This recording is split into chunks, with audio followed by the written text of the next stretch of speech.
event quest just to farm uh, a Baraki and then exit via subquest just to farm the good RNG charms. The major update is tomorrow, Cad. So if you do feel like coming back to just pop in and see, tomorrow would be the time. Honestly, probably not. Actually, no, never mind. 'Cause we have, yeah, because we got big stuff. We got big stuff in 12 hours. Summer. Honestly, as someone who likes Monster Hunter, I would not recommend coming back to see what happens. Well, he's talking So- about the big update for. Are you talking about the one for Monster Hunter or for? I mean, it looks like a bare minimum update that just adds. Like it's literally just rarity 9 monsters and those. And the. It's just rarity 9 monsters and the fucking. RNG talismans. Guess And what? The modders will probably remove the RNG anyway. I know, but that's just that's pointless, right? Yeah. Like while I completely agree that that should be, I fundamentally dislike RNG for progression, right? It doesn't matter what game it is, I fucking hate it, right? I hated it in Genshin and all the MiHoYo bullshit. I hated it in Monster Hunter Rise. I hated it in Monster Hunter World. Progress should be effort based, not fucking RNG, because it's not just RNG, it's effort, and it's like, oh well, congratulations, you broke your back, here's what you get. It's like, this is garbage. What did my friend get? I got 3 mega charms, and none of them are better than what I currently have. All of those 3 of those are better than what I can, and you can't have them because fuck you. I was so mad because my friend who I play with, years like he gets the crit chain 15 triple slot twice. Well, I don't even get it once, and I specifically need it for my gunner build. Yeah, like I remember, like when it had, they did something similar to in Rise with Curious Crafting, where you could upgrade your stuff to have random skills, and like the speedrun community was like, this is stupid because it's gonna kill speedruns. Like there's speedruns have no valid comparison now because it's literally did you god roll your Curious Crafting? Congratulations. And the validity of those crafts.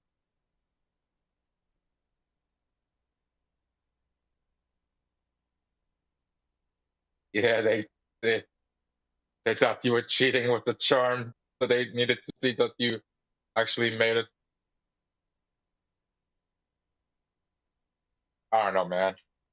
Wow, what speedrunners do these days to get some fame, glory, short time. Yep.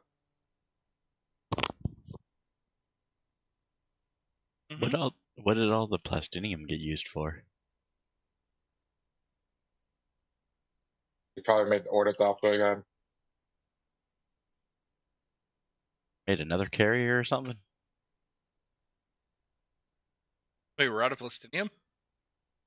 Got like 1 at the main base. What'd you do with the plastinium, Ash?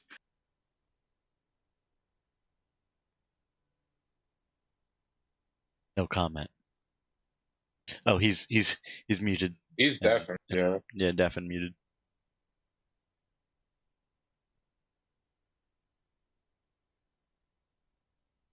Got tons of spice. 1600 spice. Spice melange.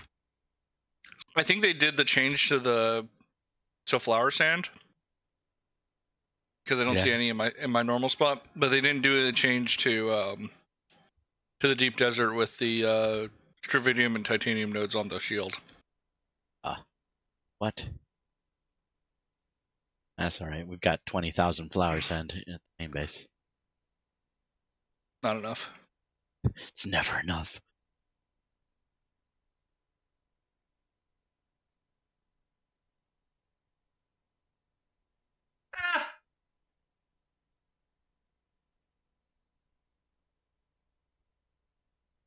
stacks of Toriyama stuff. apparently the future of Dragon Ball Super is kind of in debate right now because they fired Toriyama's like his left hand who was in charge of the anime, right? And so then he created his own company, Capsule Corp Tokyo, and That's lit. So Shusei won't sell the rights to the anime, but Akira Toriyama and his staff won't greenlight any anime that unless it's under Capsule Corp, the new company with the old person in charge. Oh wait, isn't it? Wait, that didn't change from the current. Oh, you're telling old. Yeah, it hasn't changed, but it's even worse now because there is no person who is in control, in absolute command, right? Toriyama's gone. Hey, you know what? Dragon Ball AU.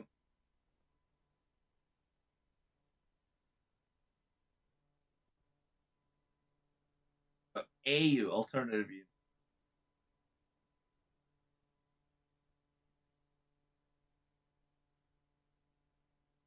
Alternate universe.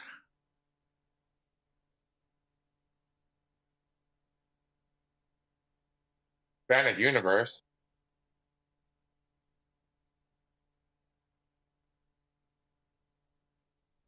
That's what I was referencing. You got a long way before you're as cool as someone as Boba Fett. Oh, he's literally dead. Someone isn't familiar with the expanded universe. Have fun, Yeah, Torres. I don't think the update with the Stravidium and Titanium has happened yet either, because... Hello, how's it going, guys? Oof,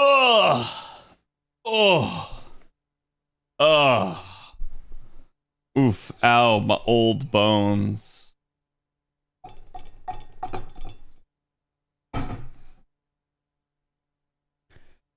I did just get the go live tweet live. Do me the favor, chat. Go give that some love. It's that beautiful piece from yesterday by Aguno. And I have a new piece for you guys today.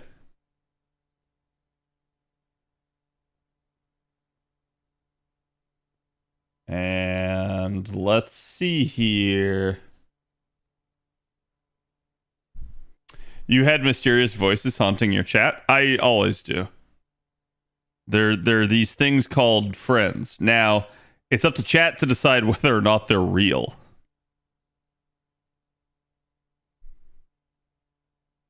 Perhaps, chat, they're all in your head.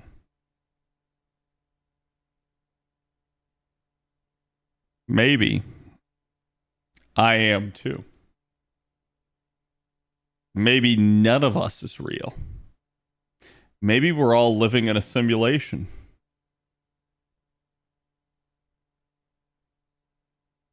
So anyways, how's it going, guys? Here is today's artwork. Go give the artist some love. It's again, wonderful piece by Saika. There you go. I'm just here to say I got Lartoria from the free daily summon. Hey, nice. Congratulations.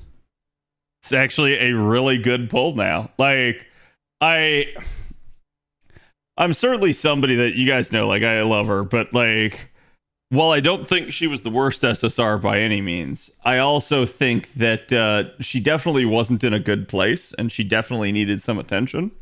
So, like, nowadays, now that she's gotten that attention, now that she works to a much higher capacity, I think, like, you guys shouldn't be upset about pulling a Lartoria. You should be like, oh, hell yeah. Like, I just got one of the best units in the game. Because that is the truth. Like at this point now, that is the new truth. Okay. Friends, what's that new Ascension material? It is unique to the grand fights as of right now. Let me see if I can do this. So I actually don't know if I have to do 50 runs, because I did 50 runs on Extra 2 and it gave me credit. And I haven't seen whether or not I actually have a, like, I gotta do 50 runs thing here. But I hope chat's doing good today. Hope everybody is ready. Tomorrow morning we get the JP live stream for summer. So we will probably get a new summer trailer. We will probably also get like some sort of what's the word I'm looking for here? Like some sort of revelation, at least of like the first banner in its totality, maybe the second banner. And if we're lucky, we'll get the third, but I somehow doubt it. Like, we'll probably be able to guess the third at minimum from the trailer, as that's usually a thing. But I hope to wake up to some good news tomorrow. For those of you guys that didn't see as well, we got the all the weekend buff analysis is out on YouTube, so make sure you guys go check those out. Particularly the waiver one. The waiver one was kind of a big deal. And like I said, I saw a lot of people trying to downplay it. That waiver buff makes a lot more difference than I think people realize. This impacts any unit that can use overcharge effectively. This impacts any unit that realistically has low cooldowns that can get back to them fast. I think that's where, when I look at this waiver buff, it's really, really strong because it is just more options for people. And I think that's why I'm like just surprised to see so many people downplaying it. But I also suspect that a big reason for that was basically that people were, how should I put it? Like, they themselves were downplaying it. I think waiver is going to be one of those, like, if you know type of units. And if you don't know, you're just going to keep, like, avoiding using him. So it is what it is.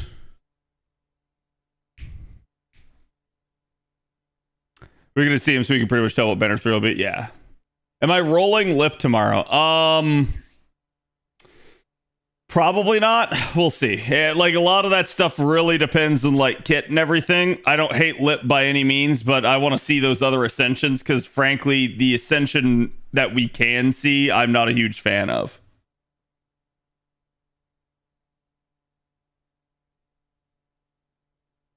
If you know, you know, but you might also not have the DPS that benefit off them. So that's where I'm going to say it's more than you guys think. I gave you guys a couple of examples. Okay. Somebody pointed out in the chat that, like, I immediately had forgotten Ask, and that was true.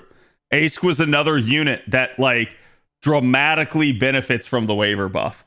And there are still others, like we had calculated, like, you can throw waiver into certain arts comps, for instance, now, and the damage will, while in some cases not be better, it will be so close as to be a negligible difference as a, like, swapped support.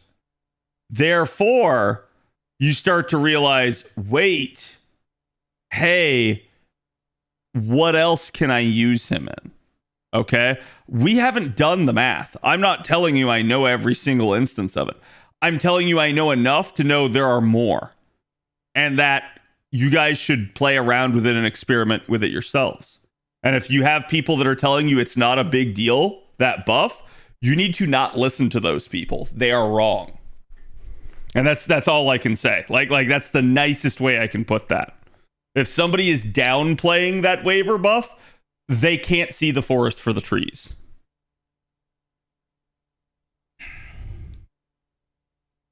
Looks like Olga Banner is going to overlap with Summer Banner. Yeah, that's kind of wild, actually.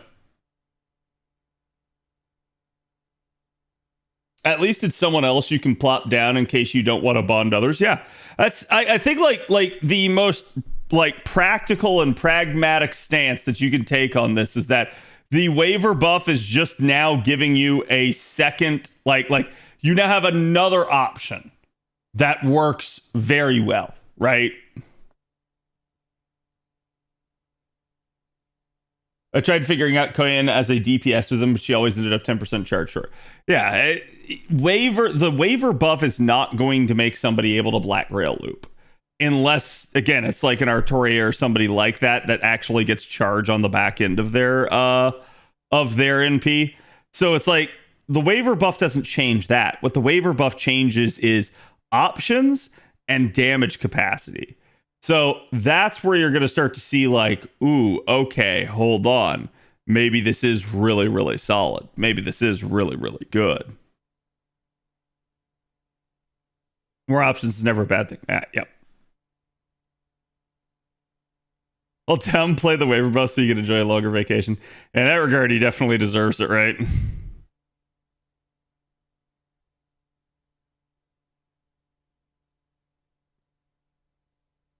I don't remember the intro here being that long, but whatever. So basically, I'm completely done with Extra 2 now, chat. We did our 50 runs. We're Gucci. Should be good. If you guys haven't seen my bunny comp, behold. It's kind of bullshit, and I love it. I don't even know that I need that other one, but whatever. So the thing starts out at 5 million. Bunny's NP actually doesn't do too much.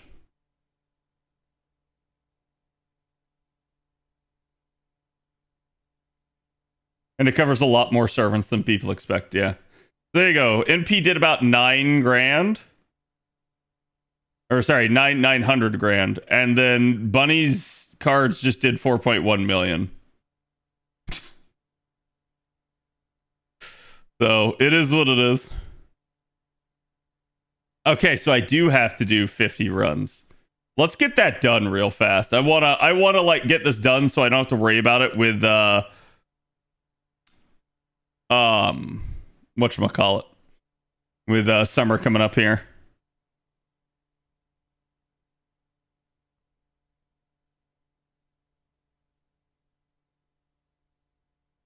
Okay, we didn't get the cards. This is what happens when I don't get cards, chat.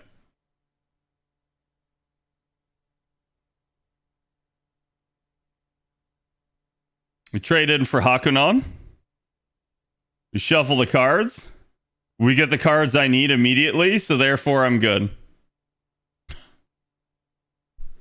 That easy. Her Buster is 3 hit, yeah. I like the day Bunny gets a proper like NP interlude. Goddamn. Also the day that Bunny's first skill gets fixed. Goddamn.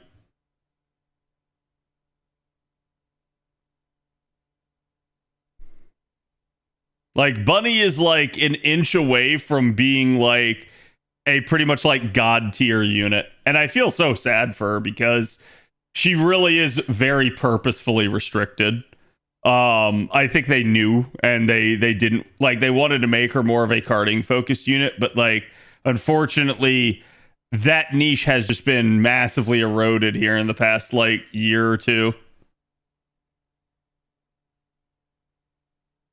Still love using her, but wait, what? Oh, I thought I pressed the second skill, but I didn't. We should be able to make it work with an Arth card. I think I've tested that at least once before.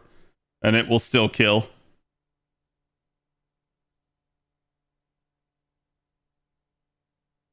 I'll do the second one here just for the additional stars. So I don't know if that arts card's going to crit.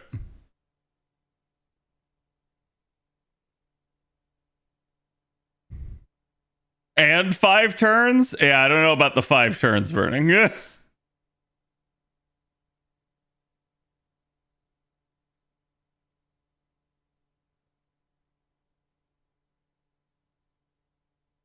Yeah, even that extra attack's like 200 to 300k there.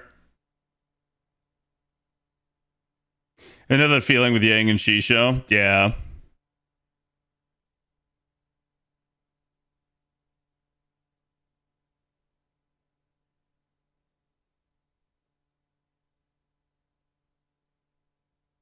Hey, what's up, Angor? How you doing?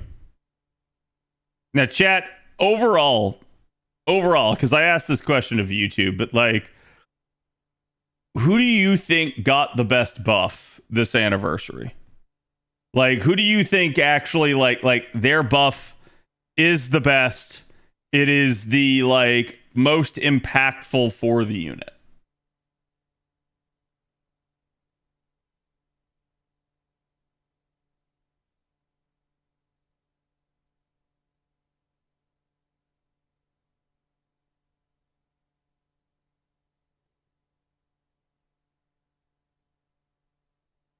Oh, that's enough. Okay. Whee! Oh, that 90%. Darius. Yeah, like honestly, Darius is definitely a strong one. Like of the last like 3 that we covered before that, I think Darius actually had like the strongest one of that group. It legitimately like revolutionized his usage. For me personally, I think the waiver buff is a big one. I think like it's so difficult because to me, chat, what the waiver buff is the waiver buff is the buff that kind of like it should have been there. Like this is like the missing puzzle piece to the Koyanskaya system that it has been like missing to allow it to cover its like deficiencies. So to me, that's probably the biggest because of that. But I struggle to say that because the Ishtar buff is that strong. The Ishtar buff is like kind of absurd. Like, I look back at that and I'm still just like, devs, what are you doing? Like, what are you actually thinking in giving her that buff? It's not like a I hate Ren or anything like that. Like it's nothing against Ishtar.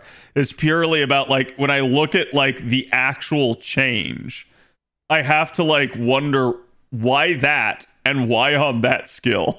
Like it just makes me go like, did you learn nothing? And the answer is no. No, they didn't, chat.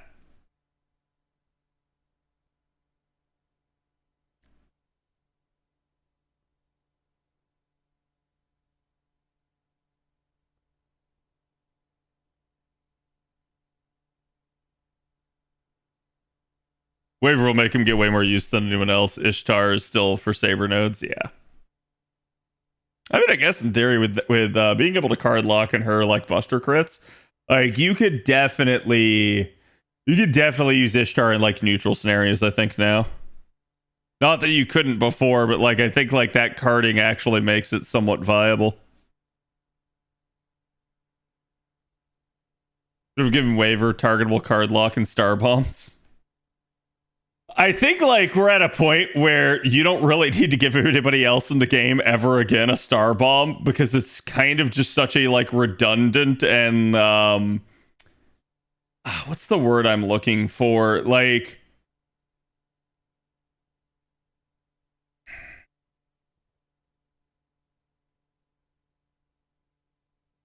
it's like such a redundant and like itemization wasting effect if they do that. So like if you have a star bomb on a skill, for instance, but you're a buster unit, well, you know exactly what system you're going into, and I cannot really imagine that it's like that big of a deal at that point. Though admittedly, like now if we're gonna be working a waiver in or something like that, you'll notice there is a trade-off for using waiver. There is like naturally the drop in like buster up from not using an additional Kayanskaya. You gain attack up, but for instance, yeah, it's like one of the other like kind of hidden gems there is that you're gonna lose out on like the man attribute and the star bomb, and like those are super useful effects still. So I'm not going to say it's like all hunky-dory. I think like if you're just pursuing NP damage, which is still to a large degree the meta in the game, I understand and I can say like, yeah, the waiver is just a better option than at that point. But I think if you're pursuing more of a like buff balancing standpoint, or you're pursuing the ability to like realistically like pop off with crits and stuff like that, then it becomes a little bit more up in the air, I think. When everyone is broken, no one will be, probably. No, I mean, I've said that to a degree. Like again, I think one of the reasons I made a big deal about like Lartoria surpassing Melisson is because, chat, we had units like Aresh Kagal that had gotten numerous buffs, and Erish was up there, but Erish hadn't passed her. Erish could pass her with her super effective niche, but nobody had passed normal number Mel. And I said, like, that kind of needed to happen for a couple of reasons. One is just like Mel has 100% charge in her kit, and two is the fact that Mel can shift her in P type. So like those two factors were like some insane utility that like a lot of other units didn't have, and it's what was making Mel just so dominant. So I realized, like, when they made Mel that strong, they had a huge problem on their hands, and it was like, how do you make another unit stand out? Well, now if Mel is like the I don't have a niche baseline, and you make other niche units kind of capable of like passing her and stuff, I think it's actually good for the game. I actually think like that does promote that balance back again. And to me, I look at it and I go like, okay, now we've got like two units that are highly competitive with her. We need like probably some of the other units like Roma and stuff to kind of get there a little bit more now too.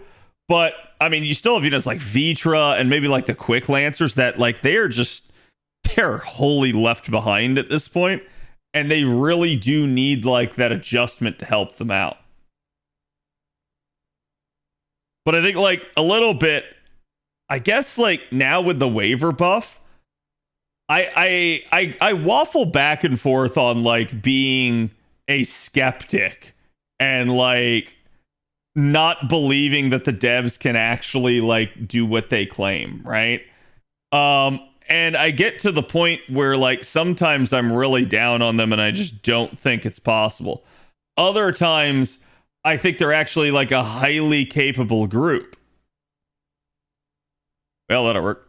I actually kind of messed that up. I did the two Shisho buffs to Bunny instead of saving one of them.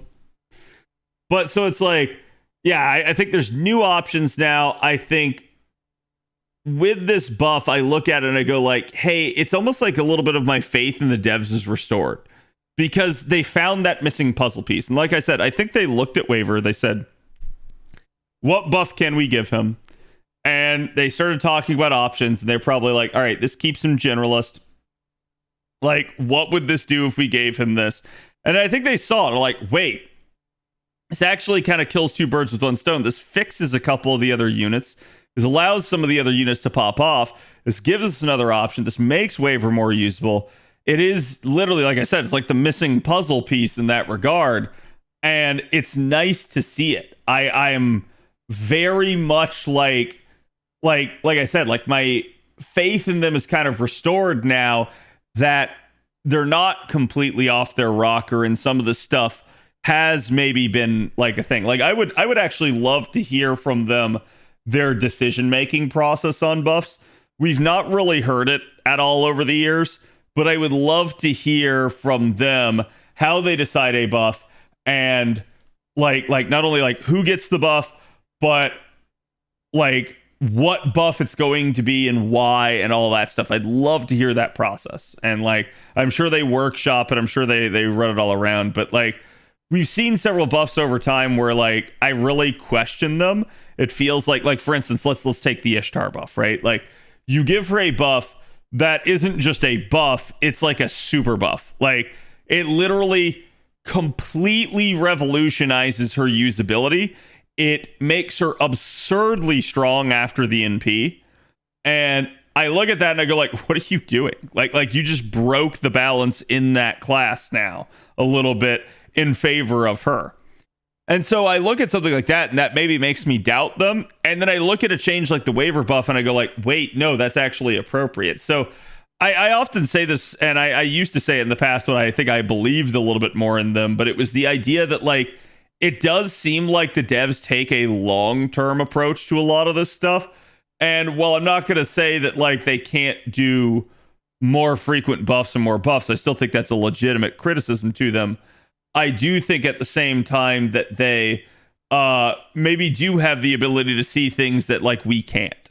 So they look at that and they go like, hey, we know there's a buff coming for this, or we know this meta unit is coming. We need to do something about it. And I think, like, when they do, they have that clairvoyance themselves that we don't have. And so we look at it and we think like, oh, that's just a stupid decision. But they look at it and they go like, no, this was either necessary, or this was planned all along, or this was one part of a greater whole that we can't see. And so I think, like, stuff like that, I'm not going to say that that's always the case. I think time has proven that to me. But I also do think that there are instances of that. I think it's like, well, it's not always the case. It is the case sometimes. The praying room for Summer Lartoria is open, guys. Remember it? Yeah. Mine, thank you for the 56. Appreciate it, my man. How are you doing today? And chat, can we get some love for mine?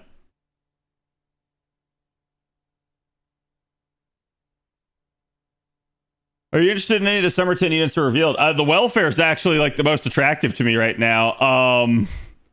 I do like Cream. Creamhild, I think, is going to be a really interesting one. Passion Lip, I am very, like, middling on. I think Passion Lip, the design is, I think, what's going to make or break her for me. And, like, it may be really good, and I still just don't decide to roll her. It is what it is. It'll depend on, like, some of the other units that are revealed and, like, who I'm actually going after. Who's the welfare? Queen Shaku, as Trubs calls her, aka Huyanzhou. I had to hear that term way too much today as I was finishing the transcription of the interview. Had to hear Queen Shaku, Queen Shaku.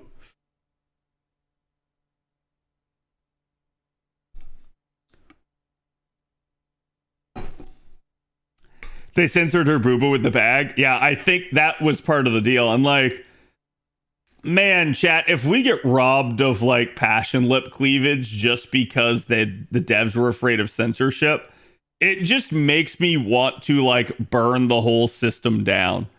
Like, I'm sorry, but some of this stuff is, like, ridiculous.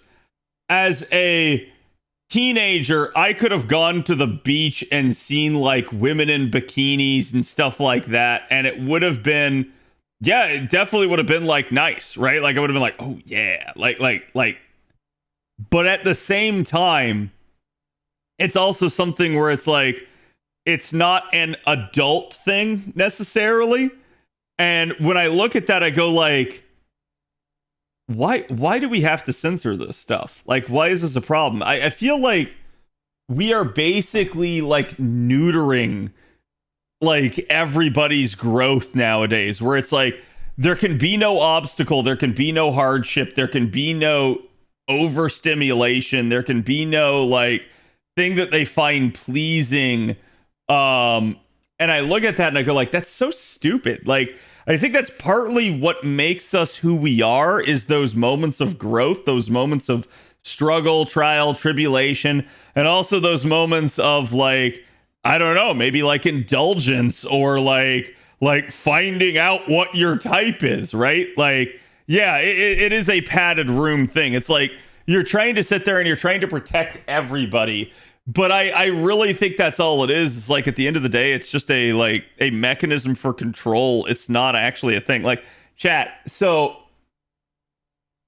I found out today, like, as I was leaving work with my dad, because I've been carpooling with him due to my car situation, the office manager comes up to him and is talking to him about, like, how she's like, her daughter is now, like, driving. She's just now learned to drive. And she's, like, monitoring her on her phone, because she has a tracking device on her daughter's phone. And I look at that and I go like, I'm like sitting here, I'm just like, if that were me, if I were that kid, I would just literally go pull the device out of the phone or remove the app or whatever. And I would get in a big argument about, don't you trust me? And I would literally just start a huge freaking like meltdown of, why do you need to spy on me? Why do you need this? And it's like, it's a control thing. It's like parents don't trust their kids anymore. Your kid is a teenager. They're going to make mistakes. And I hate to break it to you, by the time your kid is a teenager, you have already had so many years to teach your kid the right way to act.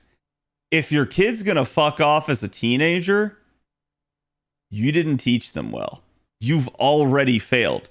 No amount of tracking and surveilling them will stop them.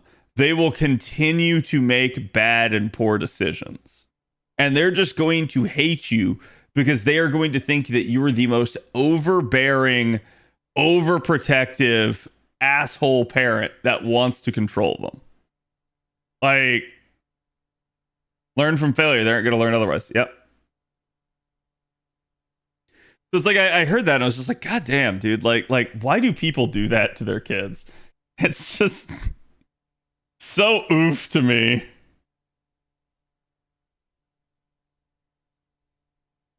But it's like, I mean, chat, when I was a kid, I made tons of stupid mistakes, okay? Sometimes they were bad. Like, for instance, I definitely, like, when I was a kid, ran my car into a wooden pole at one point. Thankfully, it did not really actually damage the car. But how it happened was I dropped something as I was driving out of a parking lot, and I was, like, bent over trying to get it from the car, and I wasn't paying attention. And ended up kind of like swerving off and hitting this wooden pole. And I was like, fuck, I shouldn't have done that. And I've learned ever since then, just don't get distracted while driving. That was the moment that taught me. That was the thing. And I went like, yeah, I should not have done that. Like, and when I say like a wooden pole, like not like a telephone pole or anything like that, chat. Like literally just like a pole that they had in the ground is almost like a stake to just like keep cars from literally running off the road. So more like a fence post than anything. But like, yeah, I literally just hit it and I was like, oh shit, like I shouldn't have done that. Cause like I already like felt the car right as it was going off the road and I slammed on the brakes, but like it wasn't enough and I ended up hitting it. But like the entire point that I'm trying to make here is that sometimes you got to give kids that freedom because they will never grow. They will be forever coddled. They will always feel like they're living in your shadow and that they can't do anything. And dear Lord, kids have enough issues with self-esteem and confidence and feeling like they can step into bigger shoes and take on the world. So you don't need to kneecap them by making them feel like if they ever step out of line that they've committed some grievous sin.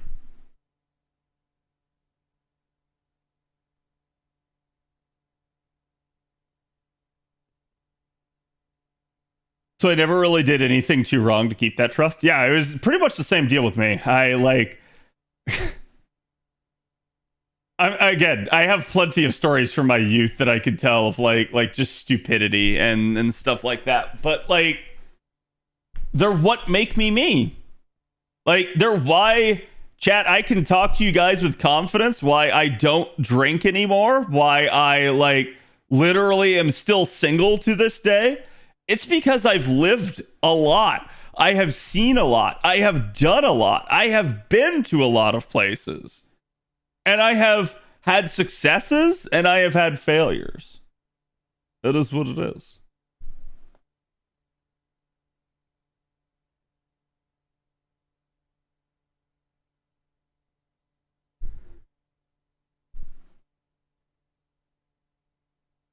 I could not go out of the house if my mother did not have one of my friend's numbers, and she would call every 5 minutes after 9 p.m. until I was in the house or was just playing Yu-Gi-Oh! I think most of my confidence is gone from that. Oh, yeah, no, there was There was a point I had a huge argument with my mother. I made my mother cry, and I feel like looking back at it, I still feel bad about it, but I also don't. It was one of like my biggest growth moments. There was a point where I had been out drinking. Okay. My parents could not get a hold of me.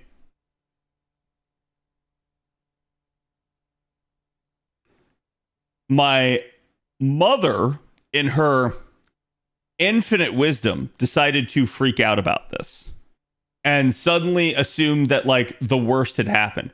Chat, I was literally hungover and just hadn't answered the phone at like 9 a.m. in the morning. I'm a college kid. I slept in all the time. This was nothing irregular. But for whatever reason, on this day, my mother like flipped a gasket because she wanted to talk to me and I wasn't answering the phone. And so she started calling profusely and the phone was on silent. And it basically was not enough to wake me up out of my hungover infused stupor. Okay. So then my mother started calling some of my college friends that I knew from back in high school. Like literally started like going down the checklist, trying to figure out what's going on. And thankfully she finally found one that was like, oh yeah, I was with him last night. He's at home now. He's fine. Like, thankfully the friend covered for me. But also at the same time, my mother just keeps calling and starts getting like even more and more worried. And I finally like, I think it was like 11 o'clock. I wake up, I pick up the phone, and my mother was like, I was about to call the cops. And I screamed my fucking head off. I started like hurling obscenities at her. And I was basically like, don't you ever do that again unless you have a reason to do that. Like, just because you can't get me for an hour or two is not a reason to start calling my friends, to call the cops. And ever since then, my mother has never done anything like that. My mother has like learned her lesson not to do that stuff because it got to the point it came up again at like a holiday and even my siblings were chiding her over it. They were like, no, if you had done that to me, I would have reacted the same way he did. Like, so it finally, because like my mother had been that way for a long time. She had been, I'm not going to say like overprotective, but she had been very protective. And I think the entire reason that we were able to grow up normally was purely due to my father. My father was the absolute epitome of like, fuck around, find out, see what happens. He was just like, live your life. Like, you got to experience it for yourself. And like, still to this day, that's exactly how my father is. He absolutely like makes me do everything if there's ever anything that like I need to learn. And he feels that way. So I think like that's the only reason is that my father kept my mother off my back. And I don't think he was there that day is partly what happened. But like I said, like, I love my mother. My mother is a sweet lady. She is an amazing person. But that was just one of those moments where she kind of like lost her cool. And so it made me lose my cool on her. And it's like, yeah, there's a point where it's like, as a parent, you have to trust your kid. You have to trust that you've raised them right. If you don't, that is like an insult to the child. It is basically like saying, I don't trust you, even though I raised you. Now, maybe to a degree, the issue is that every parent sees themselves in their kid. And they go like, fuck. That's me. I know exactly what I would have done. And that might be the problem in the end. But yeah, like actually kind of wild if that's the case.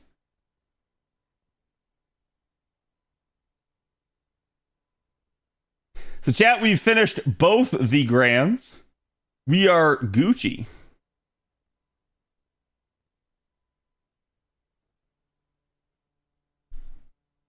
Most parents can't see their adult children as adults. Yeah. And I think it's a sad thing.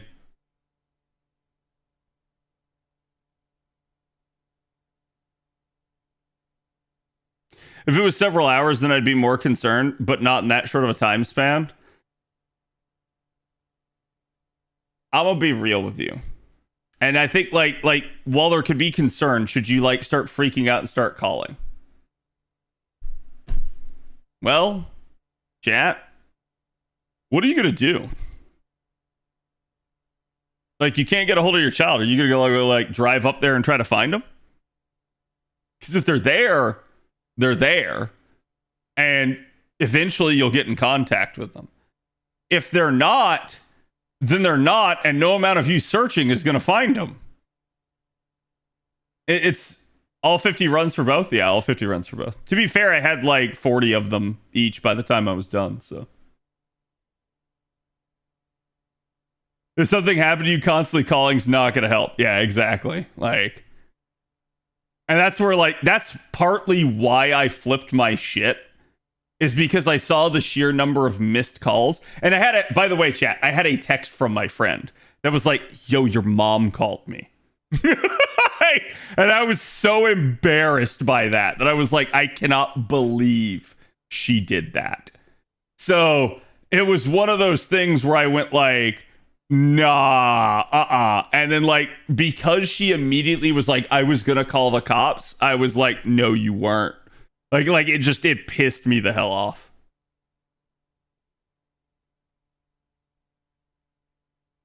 I start crashing out and screaming at the police. It always helps. Jesus. Listen, chat, we don't need to go over my drunken stories from college either. Those are bad. He was on vacation in Florida and he called me at midnight asking me where my brother was. I told him, dude, it's midnight. He's probably asleep. I'll call you tomorrow. About 2 hours later, the police were at my door and they told me that he had called the police saying there was a missing person. It was crazy. Yeah, that is just, I think that's like baby bird leaving the nest. Some parents can't handle that shit. Some parents are just like, they go ape shit. What's wild, and like the reason that my mother should have known not to do this, I am not the oldest child. I am the youngest. So it's like both my brother and my sister had already gone to college ahead of me. And at the time, my brother was up there. And she did try calling him, but he also didn't answer.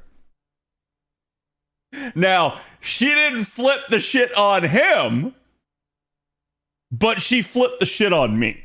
So I was just like, no, you don't get to do that.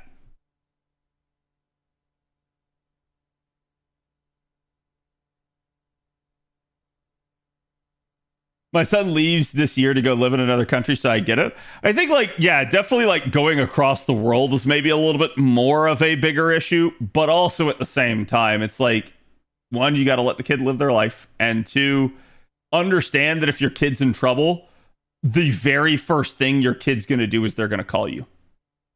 Right? Like, that makes a whole lot of sense, unless the kid doesn't trust you, which is a issue in and of itself. But Cad, some parents are worse with the youngest child. I know.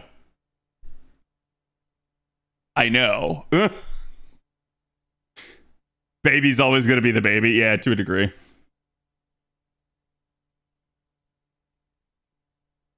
To do a wellness check on me when I didn't answer her calls for like 3 hours, dude.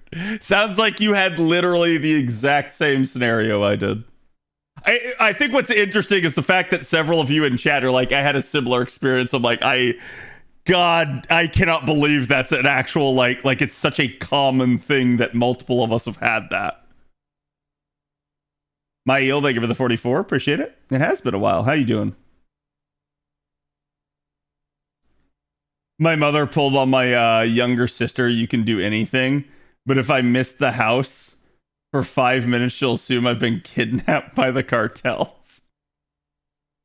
And like, so my question is again is like, what is the parent gonna do? Are they gonna go like, are they gonna strap on an AK and start like going to town on the cartels? Like, there's a point where it's like, I get it, but also like, you're not going to be able to do anything in that scenario anyways. So it's like, I feel like it's more like their own concern and anxiety and them trying to warn you rather than like there's anything that the parent can actually do in that scenario. In a Latin family, it's just the norm. Yeah. That I understand.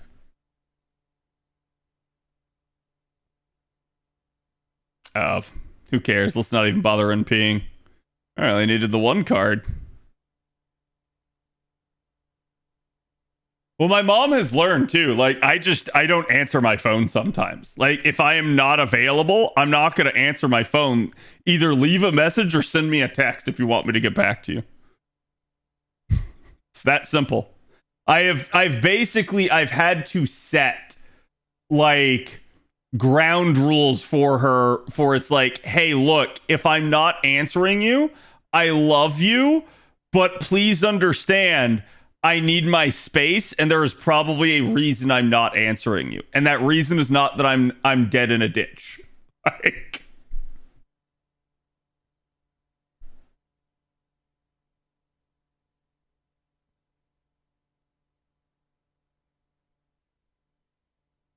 bless parents with too much love and our worry warts. Yeah. I was the friend that was called. Oh no.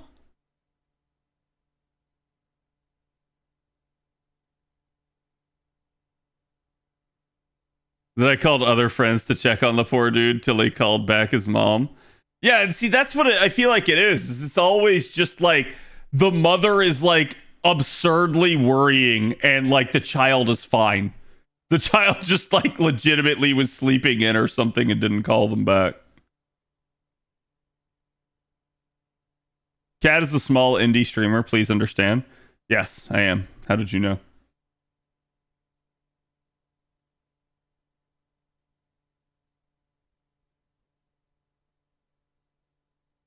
Just send them a picture with a sock on a doorknob. That'll get them to stop. I never thought about that, but oh man, that would work. That would work for most parents. And it would be like... The sad part is then, like, depending on your parents' chat, you might get a talking to. Like that'll get them to quote-unquote stop at the moment, but you will get a talking to of, like, what are you doing? Why are you making these life choices? Like, you can't win.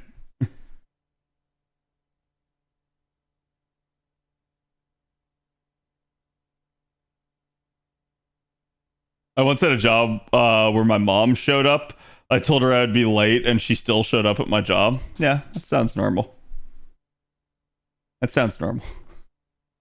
I mean, like, one of our partners still has his mom show up and, like, regularly, like she comes in and, like, asks him questions about her little, like, side business that she has. And it's always, like, she's just a sweet old lady, but you're just, like, sitting there and you're like, is there ever going to be a point where he's like, Ma, leave me alone. Ma, stop visiting me at my job. But it's like, I get it. It's like, at that point, the mom's old enough. He's just basically taking care of her. No boyfriend until you're married. Yep. Hello, Katana. Told her at 10. She went there at 11. Yeah. Parents. You love them. You hate them. But ultimately, they're probably the people that'll care about you the most in your life. Probably. Not for everybody, but...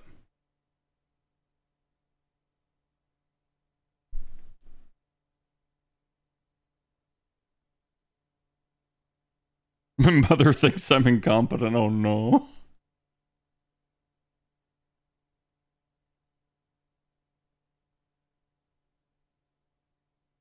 But that home phone answering machine was lit the fuck up. Yeah, it's funny because my dad cracked the joke. He's like basically when I expressed like, why are you tracking your daughter to the office manager? My dad was like, well, we didn't have those back when you were a kid. And I'm like, I straight up looked him in the face and I told you, if you did, I'd have destroyed it. It's like, my dad is old enough and I have been with around him long enough in my life now that my dad knows that like, if I tell him something like that, I legitimately mean it and I would have done it, and he knows that I would have done it. Like, and he would have just been like, yeah, he probably would have. Like, because I think, unfortunately for me, being the youngest child, I got a lot of like hand-me-downs and stuff in my life. I did have like the parents kind of being a little bit overbearing on me as I was the baby. So I've always been a bit rebellious with them. Always. I have always been like that way. I still am like the kind, dutiful son when like it matters. But when it's something that doesn't matter that they're overreaching on, I just completely ignore them. And it's nothing like, oh, I hate my parents or anything like that. It is just purely a like, what are you doing? You know you're being overbearing right now. Yeah, let me do my free story summon.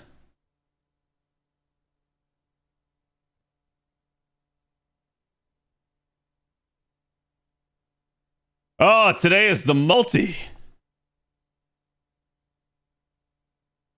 Surely I'll get something. I have yet to get anything from the story pulls, but to be fair, I've only been doing it a week, so. Well, not even a week, right? Well, I guess it's a little bit more than a week. It's like 10 days, specifically. No, it was yesterday? No, it's today. You're wrong. See, behold, double. It's because apparently, as chat informed me yesterday, I've apparently missed a day somehow.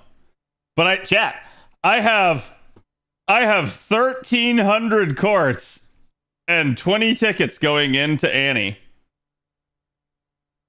Sorry, not Annie, Summer. So, like, I'm riding high on the pine. I feel good. This is easily the most I've saved for JP Summer in a hot second. Let me pull that up. Oh, yeah, I was mid-run on this. Welcome to the new player account, chat. We got to get back to doing story on this account. It has been long enough, I would argue. I think I'm gonna do that, and then that, and then that. I'm just gonna try to prioritize getting to full.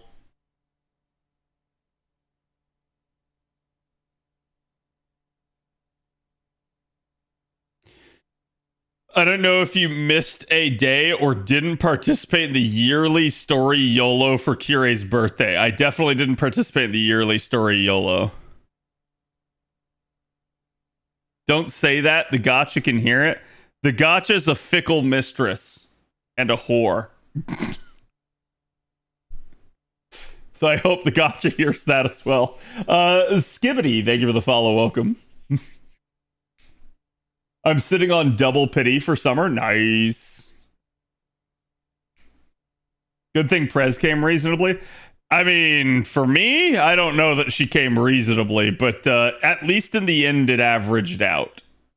I just didn't anticipate getting 3 copies of her.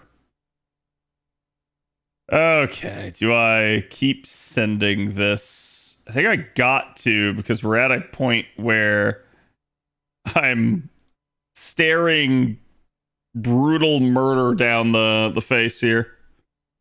Do you think we'll get Summer, Artrea, Lance, or Alter? God, I hope so. I really do. I really hope so. I think she is one of the like most wanted. I'd have to ask Trubs, because there's a point at the end of the Famitsu article where at least the poll they took of Famitsu people has a bunch of highly ranked stuff, and like Passion Lip, Cream Hild, like there's a couple in there that are. Oh, you little pile of garbage. Welcome to Scuffing, chat.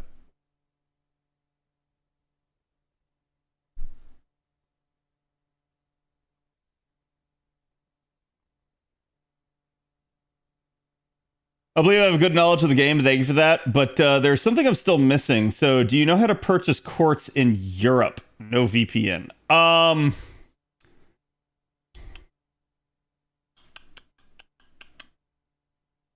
don't know.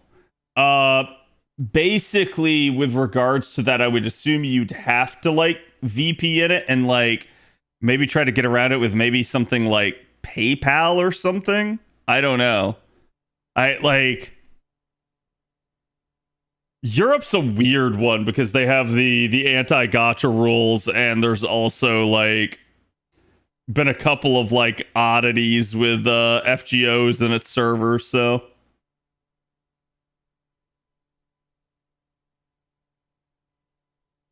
state your 3 biggest desired ones and we can clip it.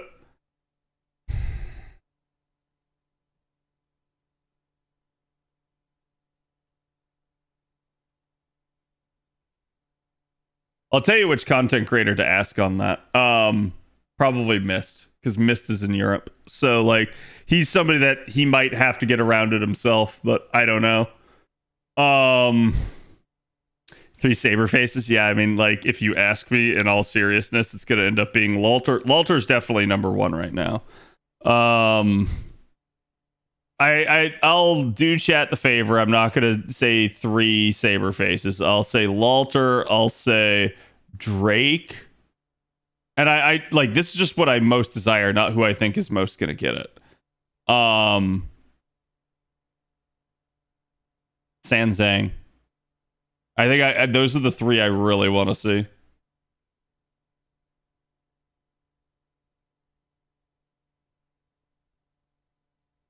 Beyond that, like if we're talking saber faces, I would love to see like a Draco Summer. I'd love to see, yeah. I'd like to see Cuckoo. Cuckoo's definitely high up on that list. So like if they do Cuckoo was in my predictions. So like it will not terribly surprise me. You need a US Google Play account. I just use a normal debit card and I manage. Yeah. So like at least with regards to like I can't speak to Google Play because I don't use Google Play myself.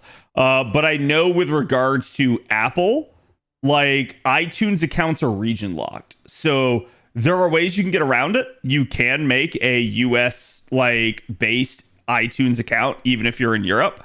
That would be another way. So depending on which service you use. But yeah, that'd probably be the way around it, is basically do that and then come up with some way that can pay via that. Like if you can't use credit card, like maybe, like I said, try to use like PayPal or something. But it is going to be a bit of a weird one. I think we just stun here.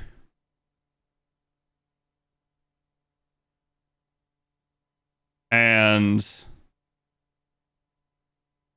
I do that. And then I'm basically going to bait this out and try to use it to get Lady Avalon's MP.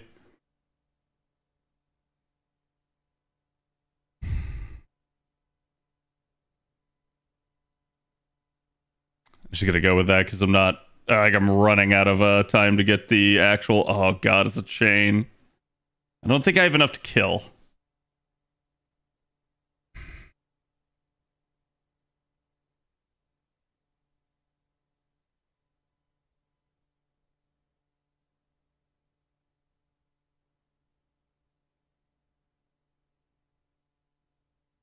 Cuckoo makes sense because of Tez. Cuckoo makes sense because of something that we will cover in the interview. So you'll see. Cuckoo Summer interesting, yes. Not having Summer Drake since year 1 is a crime. Yeah, it really is. That's why, like I said, like I really want to see them do that because it's just been so long. Don't you dare kill her.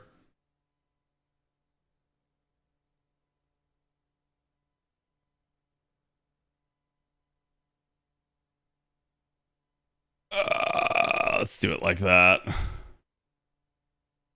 We'll just go with that. Basically, the whole goal here is to kill the Naga. The shark is not going to be that big of a problem. Yeah, we literally have the JP live stream tomorrow morning. Trubs will be covering it. He'll be live translating all of it. So, sure you guys go give him some love. But yeah, like straight up, I'm gonna be really excited to see this. Especially like I'm actually more excited now having read the Nasu Takeuchi interview, because there was actually a little bit more there than I thought there was talking about Summer. And you'll see when we go over that here in a minute, because that is going to be what we're going to be reading through today. I think we're going to do that.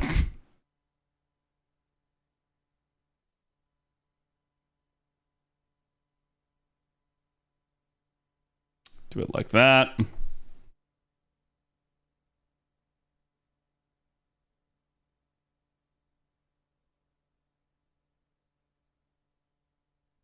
I like how he goes after literally the two supports.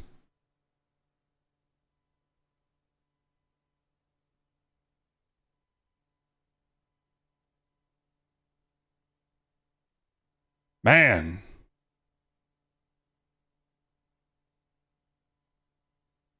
At this point, I just need all the charge I can get. Great songs today? Eh. I don't know if this one is a me song request or a chat song request. This one's me. But I know chat has been putting some of their own in there, so. Is that interview spoilers? There are some parts that are spoilers. Though I have most of it demarcated for where it is. However, like, I'm going to be reading through it, so it's difficult for me to like tell you when there is and when there isn't spoilers, right?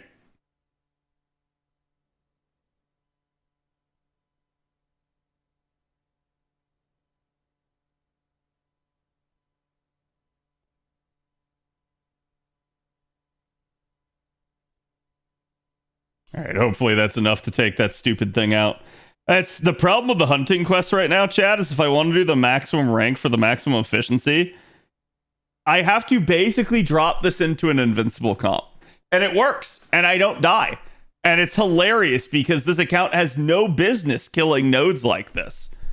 But it is. And it's working. It just takes forever. I'm using Arthur for this to stretch his legs. Nice. And he'd definitely be good against the Mahanaga.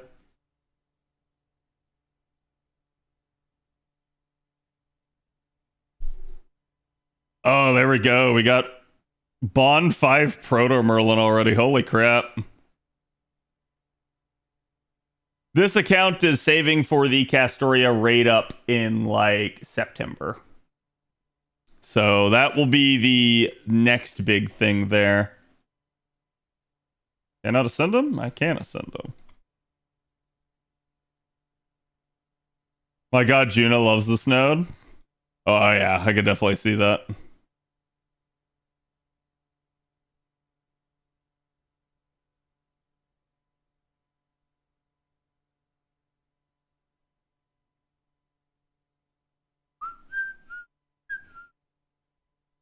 I think I'm at the point or getting very close to it where I'm going to start burning bronze embers and potentially silver, because gold embers is not a problem for this account anymore. Like, you can easily get them.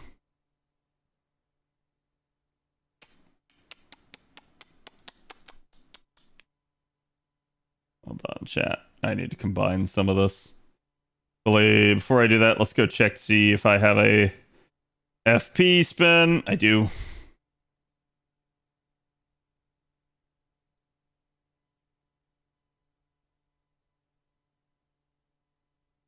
Not what I wanted, actually.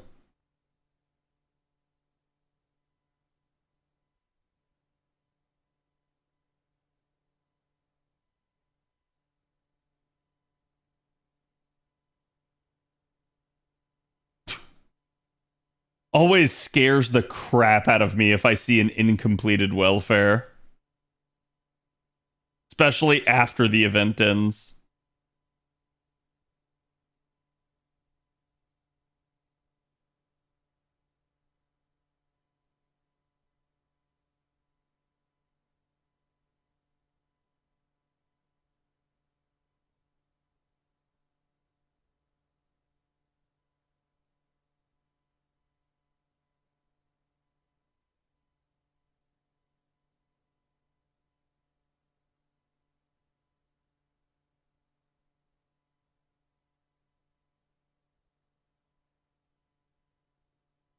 Sorry, I'm just having to combine some of these copies because I'm hitting like the inventory cap and I need to do something about it.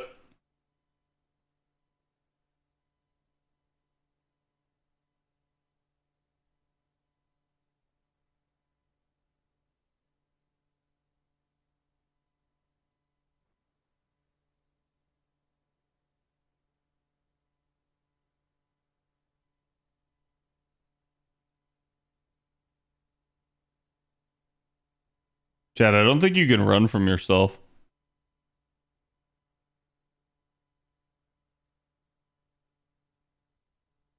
Kaiju 8 OP is so good. I like Kaiju number 8. It's one of those where like it's just a really well done anime, I feel like. And when it ends, I'm gonna be sad. It's a really cool concept.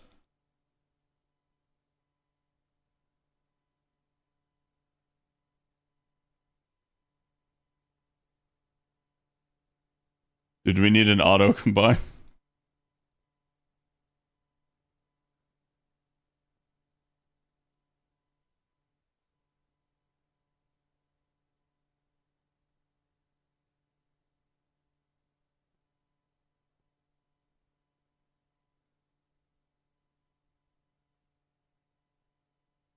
But a lot of fun. You can play the Kaiju 8 gacha game instead. Wait, please tell me there's not one. Please tell me that's a joke.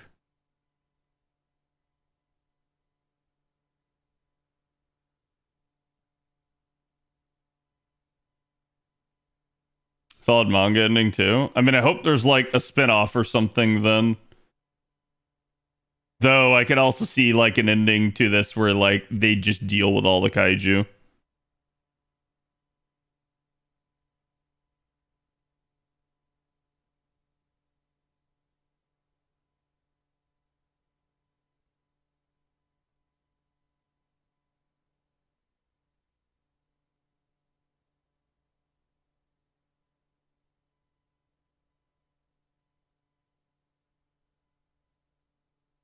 It's not a joke. The monster gacha game is real. Oh my god. Dude, like, everything doesn't need a gacha game. I feel like everybody goes like, oh, FGO is successful because of its IP. And I'm like, no, it's not. FGO is successful because of its story. Like, yeah, the IP is a big part of that. Don't get me wrong. But like, the game, as much as people want to shit on it, is actually run really well. And like, when I compare it to a lot of these other gacha games where I'm like, this is just a cash grab. Like, they don't care. They're literally just spamming this just to get more money. And people are like, Cad, you've got to try this game. And I'm like, no, I don't. That game's not going to be there in 6 months.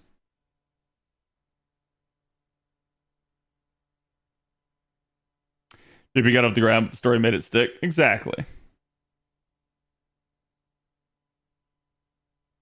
God, dude, I wish NA had some of these new buffs. Like, it'd be so good for my Darius on this account. Like, holy hell, man. All right, is that everybody?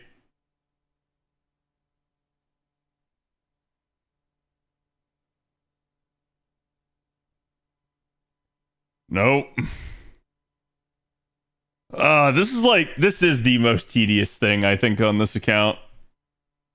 It's just combining all the copies so you don't accidentally burn them. And like what's absurd to me is with how much I have FP rolled on this account, like I look at it and I go like, man, I'm really surprised that I have not finished some of these units already. Like, chat, I still only have one version of coup, and I got that from an actual roll, not from like FP rolling.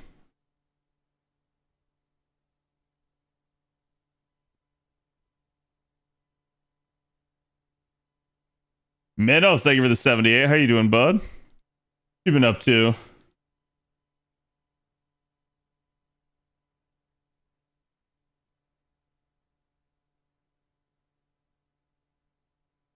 Okay. I think it's done now. Now we can just go burn the remaining. Who is so rare from FP rolls? It's weird because like on my JP account he wasn't, but on my NA account he also was rare there. Like on my original account, I think it went 3 months playing the game before I had OG coup. And I was like, huh?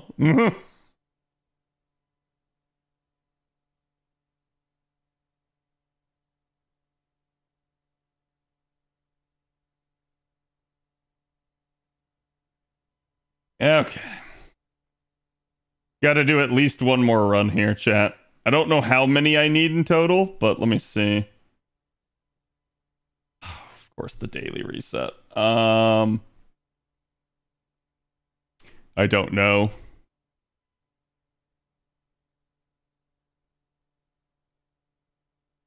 God, people are so bad about switching their supports, man.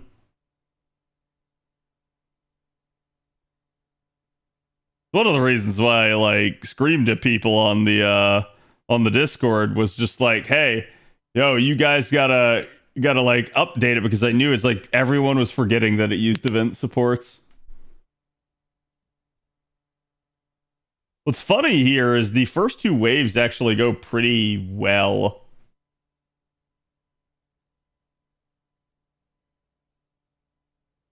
It's really the Mahanaga in wave 3 where things start to break down.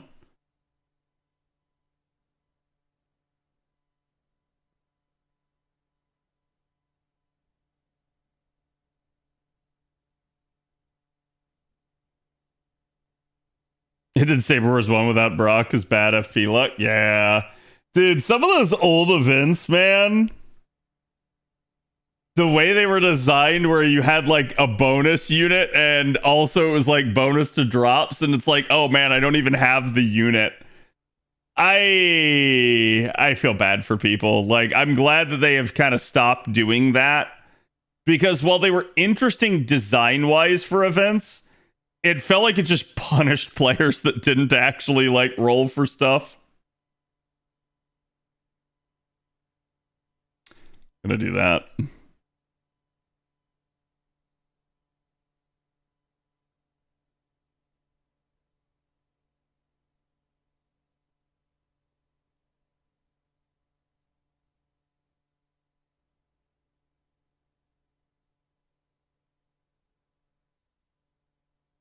You ever watch Venture Brothers, Cat? Yeah.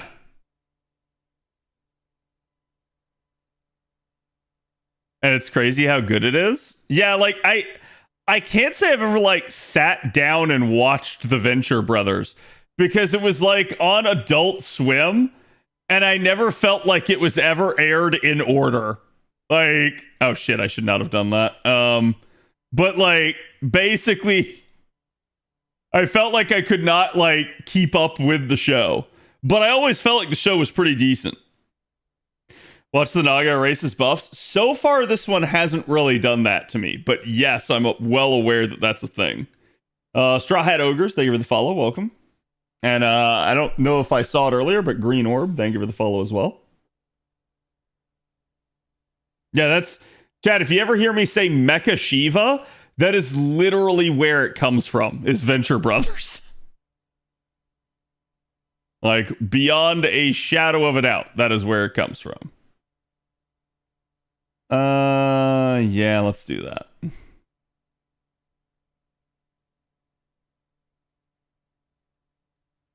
Venture Brothers time slot was terrible. I love my Musashi flexible crit comp for this. Oh, nice. Yeah, this is This is also a flexible comp.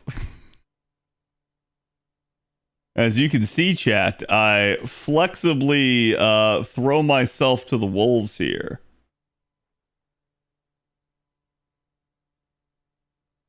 I'm actually just going to do that. I'm going to try to get back to another Proto Merlin and P as fast as I can. About Mecha Streisand? I don't know about that.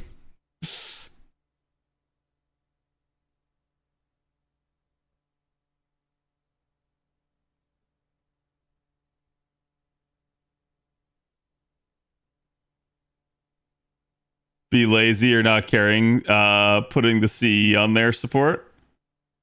Yeah, I think it's forgetting.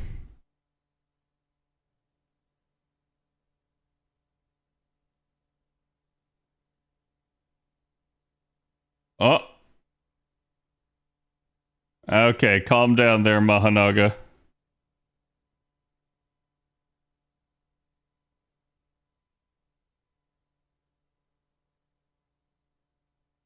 Okay, so we have a Brave Chain. But I think it's better if I just sit here and spam Arch Chains against this. Like, the real problem is I just don't have a good, like, high damage capacity CE for this account. So, like, it makes it tough. Because until I, like, unlock one, it's just not really going to be a thing. What I probably need to do is I probably need to save up the mana prisms to, like, purchase something like Golden Sumo or something like that. And then I can just... I'll actually take that. That's actually not a bad outcome. Because what was about to happen there was I was about to die.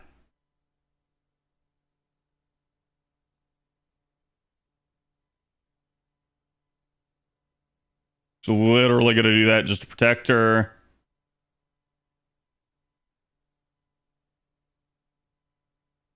I think I'll also do that just for the additional overcharge for these.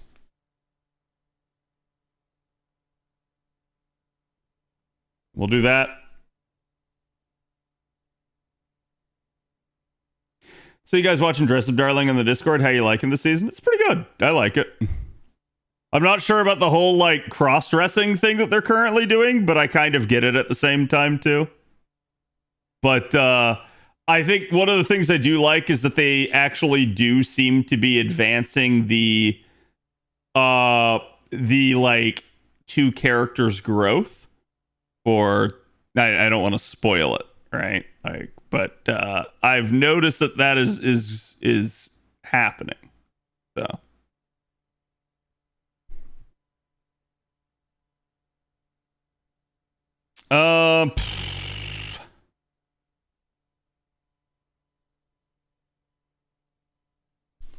Yeah, that's just a go for it right there. Might be better to go down to the regular 90 with this account. This account can kill the node. I have yet to fail to kill it. It just takes a while. But like at this point, this becomes an AP efficiency thing where it's just like the drops and rewards are simply better on this variant of the node. And unless I'm going to like sit here popping apples, it's a thing. So like, could I step down? Yes. Do I want to waste the apples necessarily? No.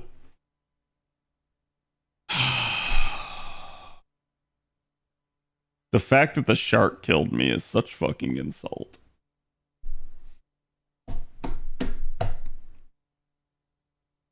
And I know what I have to do, and it pisses me off. I gotta stun the stupid Mahanaga, so that way it doesn't get its like spammy AoE moves.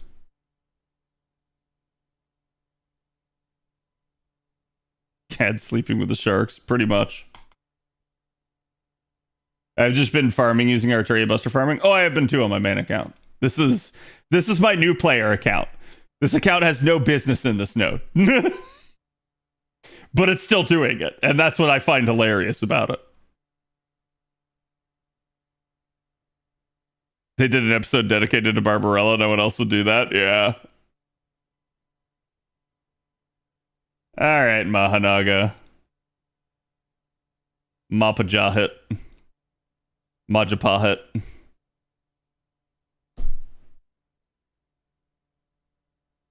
I'm using my Salter. You probably just brute forcing the Salter charge, I assume.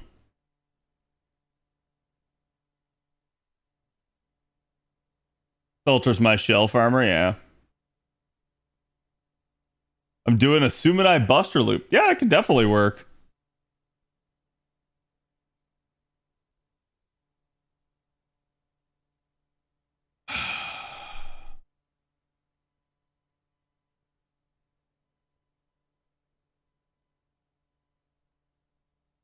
I'm gonna laugh when the stupid thing literally just removes my buff right here.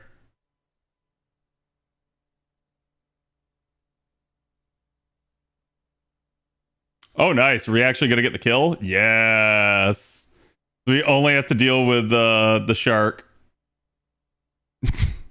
Literally attacks her to remove her buff, then immediately just doubles back and does it again.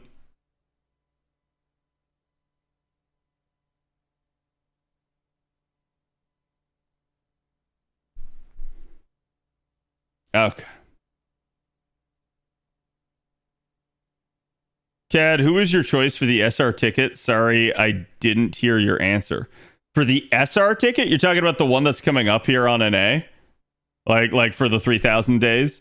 I don't know. I haven't really decided, but I'm working on Double X's Bond at the moment. If I can't get there in time, I will probably just use that as an opportunity to get another Double X for coins. Just to make it easy on myself. If not, ooh, that starts to get interesting. I think the if not question is the more intriguing one, and like, I don't know, honestly. Because my NA account should have enough coins for just about everybody, so it would probably come down to that. I don't think I'd pick up a new unit with it, even if I could. It would probably come down to one of the saber faces that needed coins. Because, let's be honest, chat, my NA account does not need extra things. It's so beyond ungodly stacked that, like, it do what it do at this point. Ah, yes, a total of 2 eggs. Demacia. Let me back out. I gotta check to see if that was my 3 runs or if I have to do another. If I do have to do another chat, I will literally just put it in the node and we'll get started. So don't worry about that. I'm not gonna make y'all sit through yet another run of that because I'm used to it. You guys aren't. Like,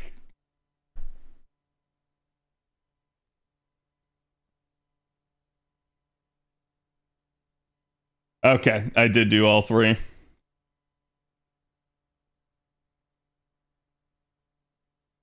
I do still have to do some of these, but there are still a couple of days left in this.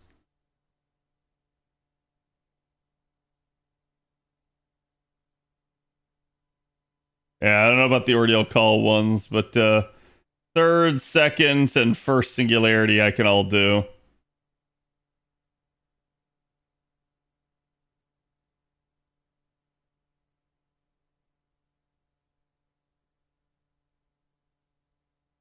Oh, this is just.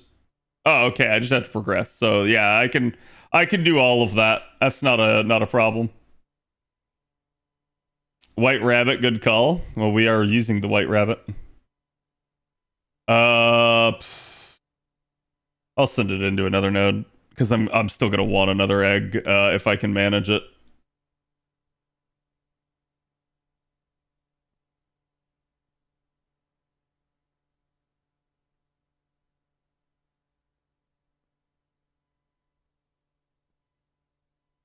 I'm gonna take this guy because he's got a Grailed Castorius.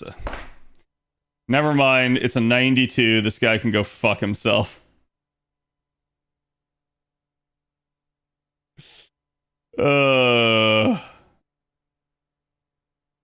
will literally waste the extra time to go refresh just to not use that guy. Bad Civ, yep. I mean, you can see the problem that I have is like I legitimately don't have like a better CE for like NP damage as far as I know.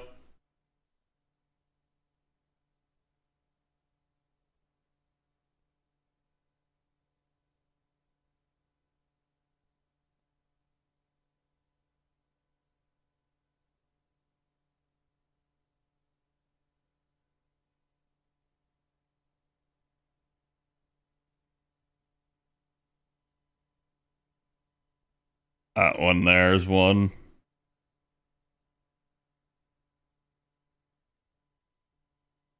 Like I don't have like Angel Song or anything like that. I don't even think I've Dragonkind yet.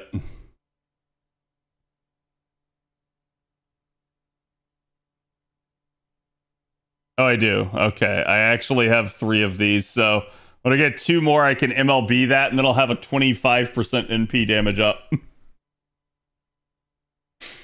Oh my god, dude. New accounts are so fun. You're just scrapping together just to get, like, the pieces of a decent CE. And reached ordeal call 4 in like 58 hours or so to get the 1,000 Sancords. Yeah, I mean, like, and can you do something like that? Perhaps, but that's probably an extremely optimized thing. And I'm gonna say it's like what I'm doing has nothing to do with that in a weird way. Who put Waiver Bonsi on Castoria? Was it on Castoria? I didn't see if it was. Okay, chat. Let me grab it. Does anyone remember where we left off last time? Because we were partway through the interview.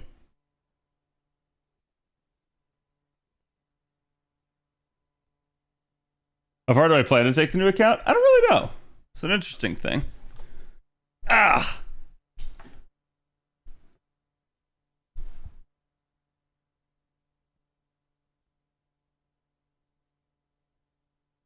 The question for relatively new accounts: push one servant to 120 or just Grail 5 to 100? I don't think the 120 is worth it. 120 is definitely not worth it. 120 is definitely not worth it. And when I say this, so when you say or Grail 5 to 100, that's not equivalent exchange. Equivalent exchange is, would you like 120 or would you like 21 100s? That is the equivalent exchange. Leveling to 120 is leveling up to 121 times. Like, perfectly evenly.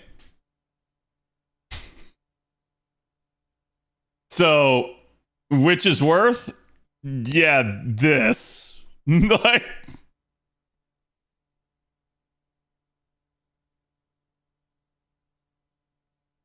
the guy who did that chose Zerker Ku for the 5-star. Yeah, that's not surprising. Ku Zerker can solo a lot of stuff. So, like, at minimum, he's probably able to, like, get through some certain nasty fights with something like that. I think, like, the way in which I am setting this up is not, hey, can you get to the end as fast as possible? Because while that is logically something you can do, that account is kind of foobar, I assume, for the way that that has been managed in order to get to that extreme. Versus this account, chat, I'm already farming end level nodes. Because this account has been set up so damn well from the very get-go. So, did I blitz to the end in the story? No. Am I well prepared for this account to, like, actually flourish beyond this? Yes. Also, people underestimate how strong a full account of welfare is in JP. That's actually a good point. Yeah.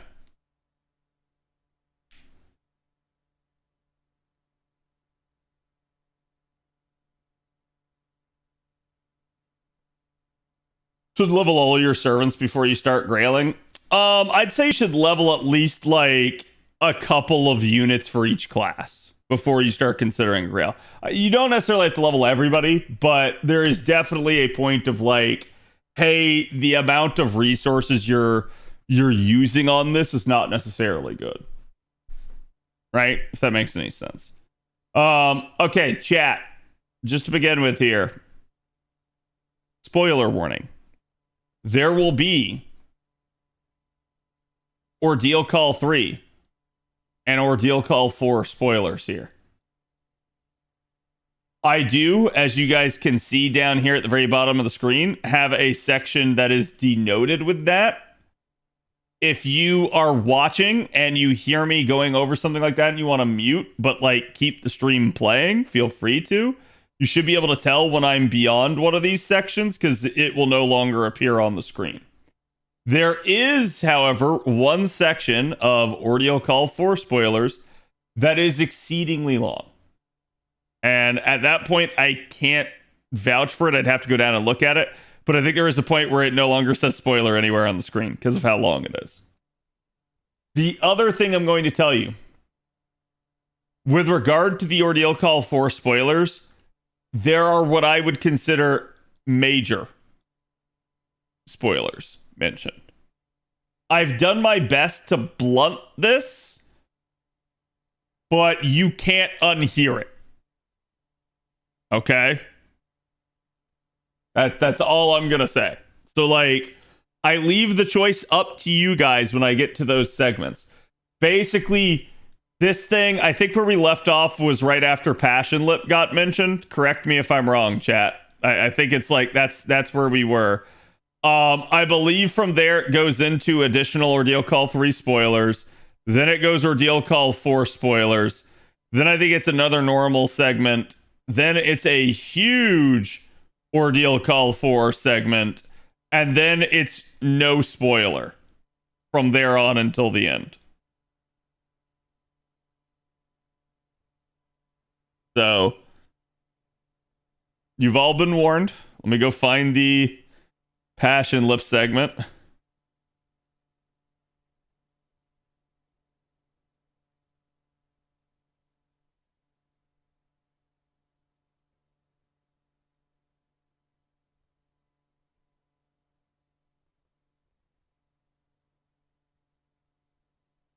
Okay.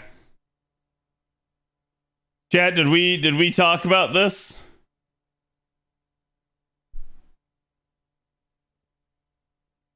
Major like spoiling Oberon and LB6 level spoilers. Yes. Yes. When I say major, I mean you cannot unhear it. Once you hear it, you know something that like is a character spoiler. Okay? No, I'm not talking about MASH.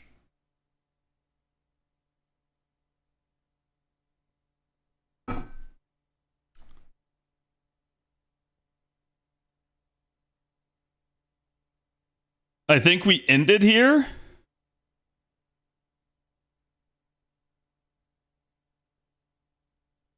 Will you give a heads up before you say the super spoiler?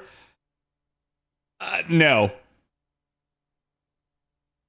Because it's just going to be in the spoiler segment. I'm going to tell you if you're listening to Ordeal Call 4 spoilers, you know what you're getting into. If you don't, you don't. Because like it's difficult for me to like self-filter when I'm just going to be like reading through line by line with you guys and then like giving you my thoughts on it. Okay?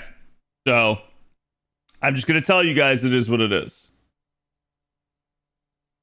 Yeah, I think we did read the Passion Lip segment. So, chat, that means that we are in the Ordeal Call 3 spoilers now.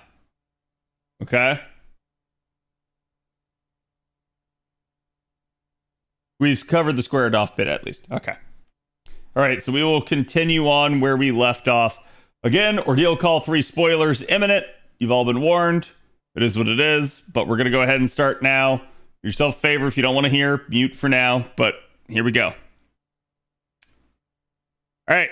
The interviewer talks about the final boss of both Ordeal Call 3 and the MiHoYo collab. MiHoYo is not overly mentioned here in retrospect, but I do have to give at least a little bit of a warning on that. The Ordeal Call 3 that we basically for Ordeal Call 3 we wanted to make a faceless entity and a symbolic enemy. They wanted a feeling of being held back or dragged This one's kind of weird. Trump's kept using terms for like lethargy and sloth here. Like they wanted you to feel almost like you're like you're jet lagged, like you're drained, you're lacking ambition and drive. You're just like kind of just like ugh, like kind of like you're in quicksand, or you're again like you're being like held back or dragged. So again, they wanted that feeling to create a real human fear of being like pulled back or something like that, and they wanted to structure it as such. For the battle animations and battle statistics on this boss, they utilized the idea from an old game where the entire world map would slowly but surely basically become infected with a virus. And this is actually mentioned to be Plague Inc. is what they're referring to. So they're talking about the idea of like, and you guys should know, if you've seen the boss, you know exactly what it's talking about.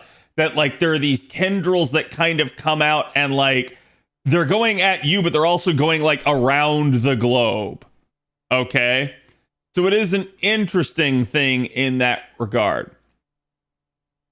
For basically that, they're saying that they wanted its attack patterns to be something like it was spreading information or spreading itself across the world. So again, almost like a virus, but instead of it being like a like biological virus, this is now a like almost like computer virus at that point. They wanted to create a feeling of slothfulness and lack of desire to do this again. So it's the idea, it's like when this boss appears, you're like, no, not again. I don't want to have to fight something again.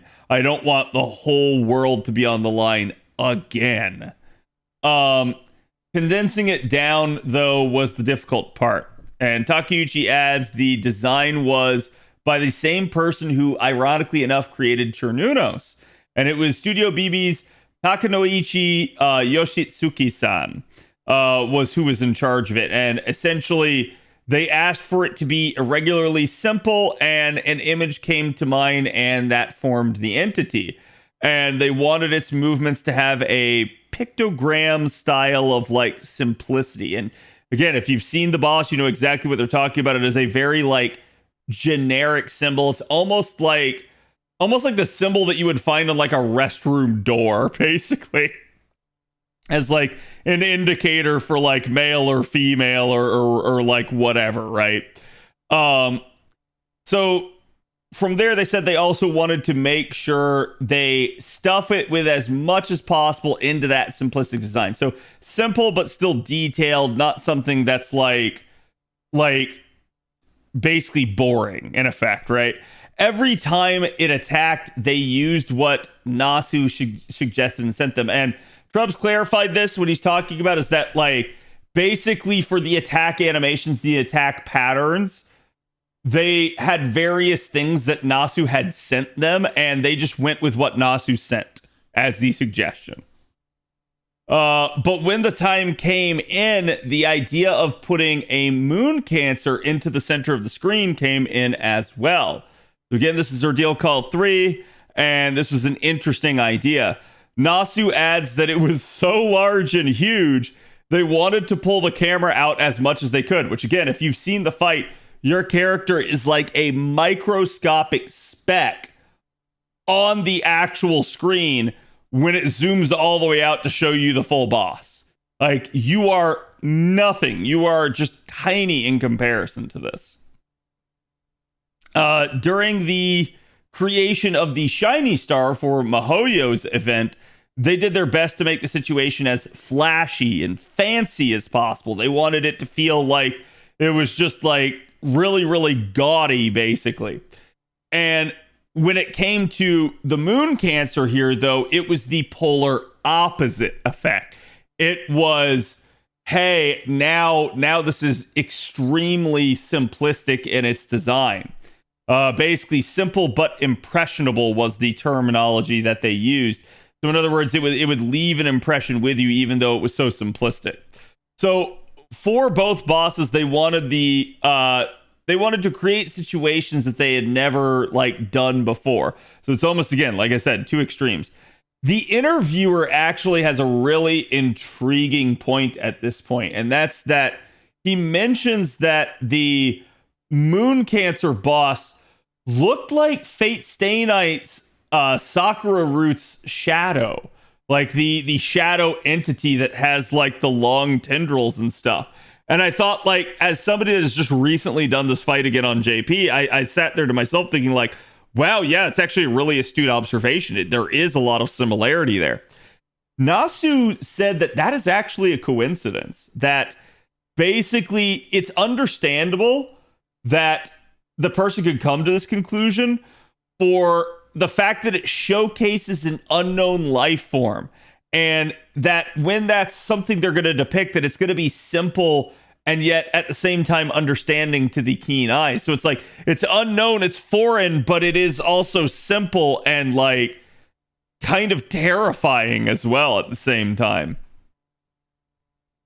So the interviewer mentions the halo as well that is above the design, and that it almost looks like the halo of like a holy grail, as it is like getting a hole in the sky and everything. So Nasu responds that was 100% the designer's choice, but he himself did not direct them to do that. So he's kind of indicating that like that may have actually been what it was, that the designer was like pulling from that same idea and motif, and that carried into this. But Nasu wasn't who actually directed them to do this. He just okayed the design in the end. The interviewer asks him to explain the white fiber thread that came out in the scenario.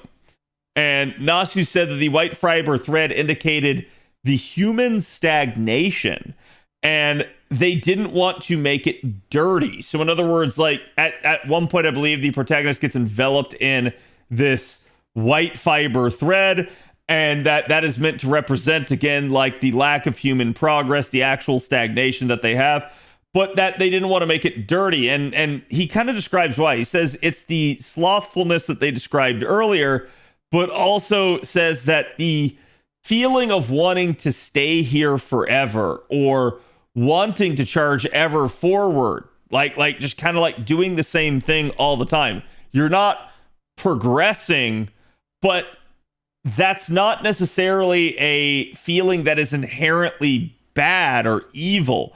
And so because of that, he said, like, yeah, I didn't want that thread, that white fiber there to be tainted, to look dirty, to look unclean, or like corrupted. It's basically, it's the idea that those human emotions, while they're not inherently good, they're also not inherently bad either.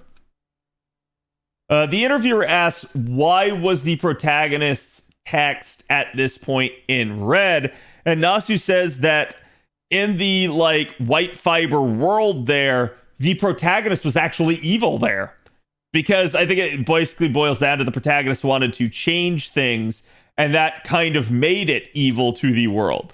So when the red letters disappear, it's just an indication that he's no longer evil anymore. He's not considered evil by the world. The interviewer says that, and here we go, chat, that Leonardo da Vinci caster that comes in here was quite the surprise. And technically she shows up a little bit in Ordeal Call 2, but she always shows up to push the protagonist forward at certain moments. And basically, because it's adult Da Vinci saying these things, it carries a lot of weight. But Nasu clarifies here, and he goes, but please understand, this is not part 1's Da Vinci. This is instead a Leonardo who is summoned on the spot specific to that like event, and that they got the information for there because of that, because of their summoning. So this is not the exact same Da Vinci that we would always think. So it's a little bit of a nostalgia trip, but also it's different. Basically, there's also a question about the noble phantasm from the Moon Cancer, and said that like each time it did a noble phantasm, there was a title change, and basically it was meant to say the hypothesis, fallacy, and belief, like the three terms that it kept rotating through. And the interviewer is asking, why is that? Why did you design it that way? And Nasu says, it's self-explanatory. Nasu goes, if a person is suffering, you will come to the conclusion that they must have done something to suffer. And that the warped hypothesis then becomes a fallacy from that. And that the fallacy then becomes a selfish belief. So essentially, they may not have done something to suffer, but you have that hypothesis. And then because that hypothesis is false, it becomes your actual own belief that it's like, oh, maybe they deserve it. Like that's where that selfishness comes from. And he says, basically, it's the moon cancer's way of coming up with a hypothesis to become an excuse and use that excuse to make their own conclusion. So in other words, it's like the moon cancer's just rejecting the reality and replacing it with their own thing. The interviewer says the combined noble phantasm of the 4-star welfares was also very impressionable in the story. Nasu said, I wanted to do that, so we did it. That's it. After all, these two people are practically the same person, so there shouldn't be any problems. If you know who the welfare is from that story chapter and that event from before, they do a combined noble phantasm at a point, and it's really awesome. And what he's referring to is just like, yeah, I wanted to do that, so we did it. And then it's an interesting thing right here because it gets clarified. The interviewer says that he was so excited thinking if you got both of them that you'd be able to do the combined animation for your noble phantasm. Nasu said that unfortunately that would not have ended well due to the grand system being in the works, so it was only for Ordeal Call 3. The interviewer, and this is an interesting description because this gets further clarified here. The interviewer then asks, will there be a combined noble phantasm gimmick for FGO ever? And Nasu responds with, no. With the current systems, it's impossible. So his final resistance is that if they can't do it in the game, like as an actual like normal game mechanic, that they'll do it in the story instead. So they came up with an animation for it. They basically portrayed it during the story because they can't make something like that work in the game. Now, I found that particularly interesting because it's implied that, one, there are limitations in the system that just prevent them from doing things. And two, as far as I can tell, the response was, with the current systems, it's impossible. Which maybe hints at an upgrade or an evolution or a change of systems at some point. I don't know how to feel about that, but that is an interesting premise if that is true. So again, don't take that at like face value. Take it with an extreme grain of salt. But there's an interesting thing that reading between the lines there, you might be able to see that like there is the possibility that they upgrade FGO's systems at some point in the future or swap them out. Next, the interviewer asks if Chaldea's BB was the mastermind of the summer event all along. What would have the Dubai world been like, basically? And Nasu says that he was going to make a horrible story originally for the summer event about a Dubai stock exchange war, and that every day it would be announced who had the highest stock value. Whoever had the last place, they would have been slowly eliminated over time. And that in the end, BB would show up and say that the stock exchange is a very scary thing. And that to say no to foreign exchanges, that is to say, like, it's a bad thing. And he said, I wanted to showcase this event and tell you the dangers of foreign exchange. He said, in the end, though, BB would have made the most money behind the scenes. So in other words, BB would come in and tell you, like, no, foreign exchange is evil. Like, don't do this. But then on the side, BB would have been, like, absolutely making bank. And I find that hilarious. It's like she would just been playing both sides. The interviewer asks how BB Dubai came to be at this point, and Nasu says that At first, we came up with the name of BB Celebrity because they wanted her to be glitzy and glamorous. And they said, but it lacked punch, so we renamed her to BB Dubai instead. And then basically, he just kind of like morphs this into other parts of BB here. And he says that BB Cosmos, which is different Ascension, was a BB Chan that went to the moon. So we wanted to combine a spaceship and a swimsuit version of her, and that's how that was born. So Nasu just pulled like some of those old like pinup poster gals of like women in spacesuits, also in like a one piece or a bikini, and like he's incredibly based for that because that's just awesome. In other words, they turned her space form into an actual swimsuit. The interviewer says, speaking of BB Dubai, her expressions are abundant. There's a ton of them. And her noble phantasm has many cut-ins and variants. And Nasu says, of course it is. After all, this is the final BB Chan. We made sure that she was fancy and elegant. The interviewer says, what? This is the last BB? And Nasu says that this is the supreme and ultimate BB after all. He said, I don't know about Golden Bunny, but Wada Arco made it and said, this is it. And this is where it gets interesting, because he goes, Golden BB came from the idea of let's make BB golden. He said, and it expanded from there. Then we just let Wada Arco do her thing. The interviewer asks during OC3 that Kazura Drop showed up and then arrived in the next event. Of the Sakura 5, we have 4 of them. When will we get Violet? See, chat, the interviewer is just incredibly based. Nasu says, that'll be difficult.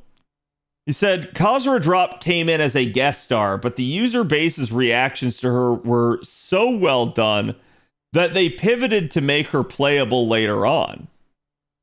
And he said, they knew they couldn't give her, though, right off the bat, so they decided to showcase her one more time during the summer event and then put her in the next event. Takeuchi says that Violet could have been a welfare and that they had a conversation to that effect. Nasu adds that if it had, OC3 was a solo story. If they had OC3 as a solo story, it would have happened. So there was a talk earlier, if you guys remember, in the article where they're talking about how OC3 was a tandem thing. Like, it was piggybacking off the back of the summer event. So it was a combination factor that was going on there. If OC3 was its own standalone story and wasn't involved in summer, they might have made it happen, but because it was a combined thing, they chose not to. He said, but instead they made it use summer resources. It became difficult to make it happen then. The interviewer says, so Violet can only be seen in Kazura Drop's Noble Phantasm. I really wanted her to be playable.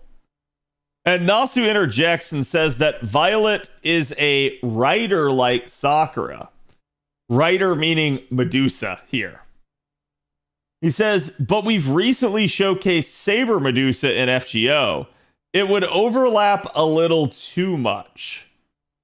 They prioritized Saber Medusa over Violet because they wanted to go with FGO as the priority over other stuff. So again, you see this thing that I've talked to you guys about for years, and that's that, like, the devs have a priority of prioritizing newer variants of units and things that are specific to FGO. They want to make that the default rather than always nostalgia baiting and going back to some of the older stuff that surely people want to see, but they want to go with the new thing to give it like some spotlight and flesh it out.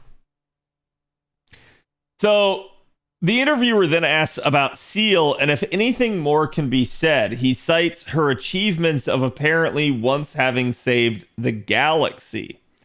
Nasu says, whenever you would complete a quest, you'd see a pop-up in the corner, and he wanted that to be a thing.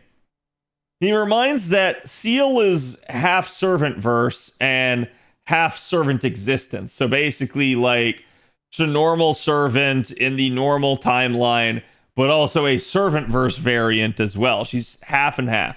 He says, so whenever you're that caliber, you would save the galaxy once or twice. And he goes, Nasu says, by the way, MHXX has also saved the galaxy before as well. Just throws that little tidbit of lore out there as an additional line.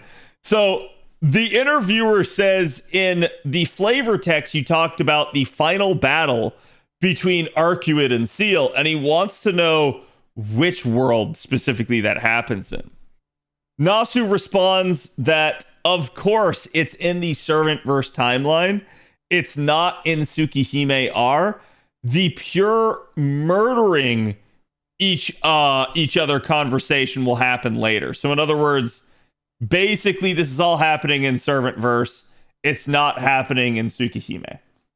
The only other thing, and I don't know how this maybe got left out, but there was another big mentioning there, chat, earlier with the BB Dubai stuff of they wanted Wada Arco to make like the ultimate form of BB.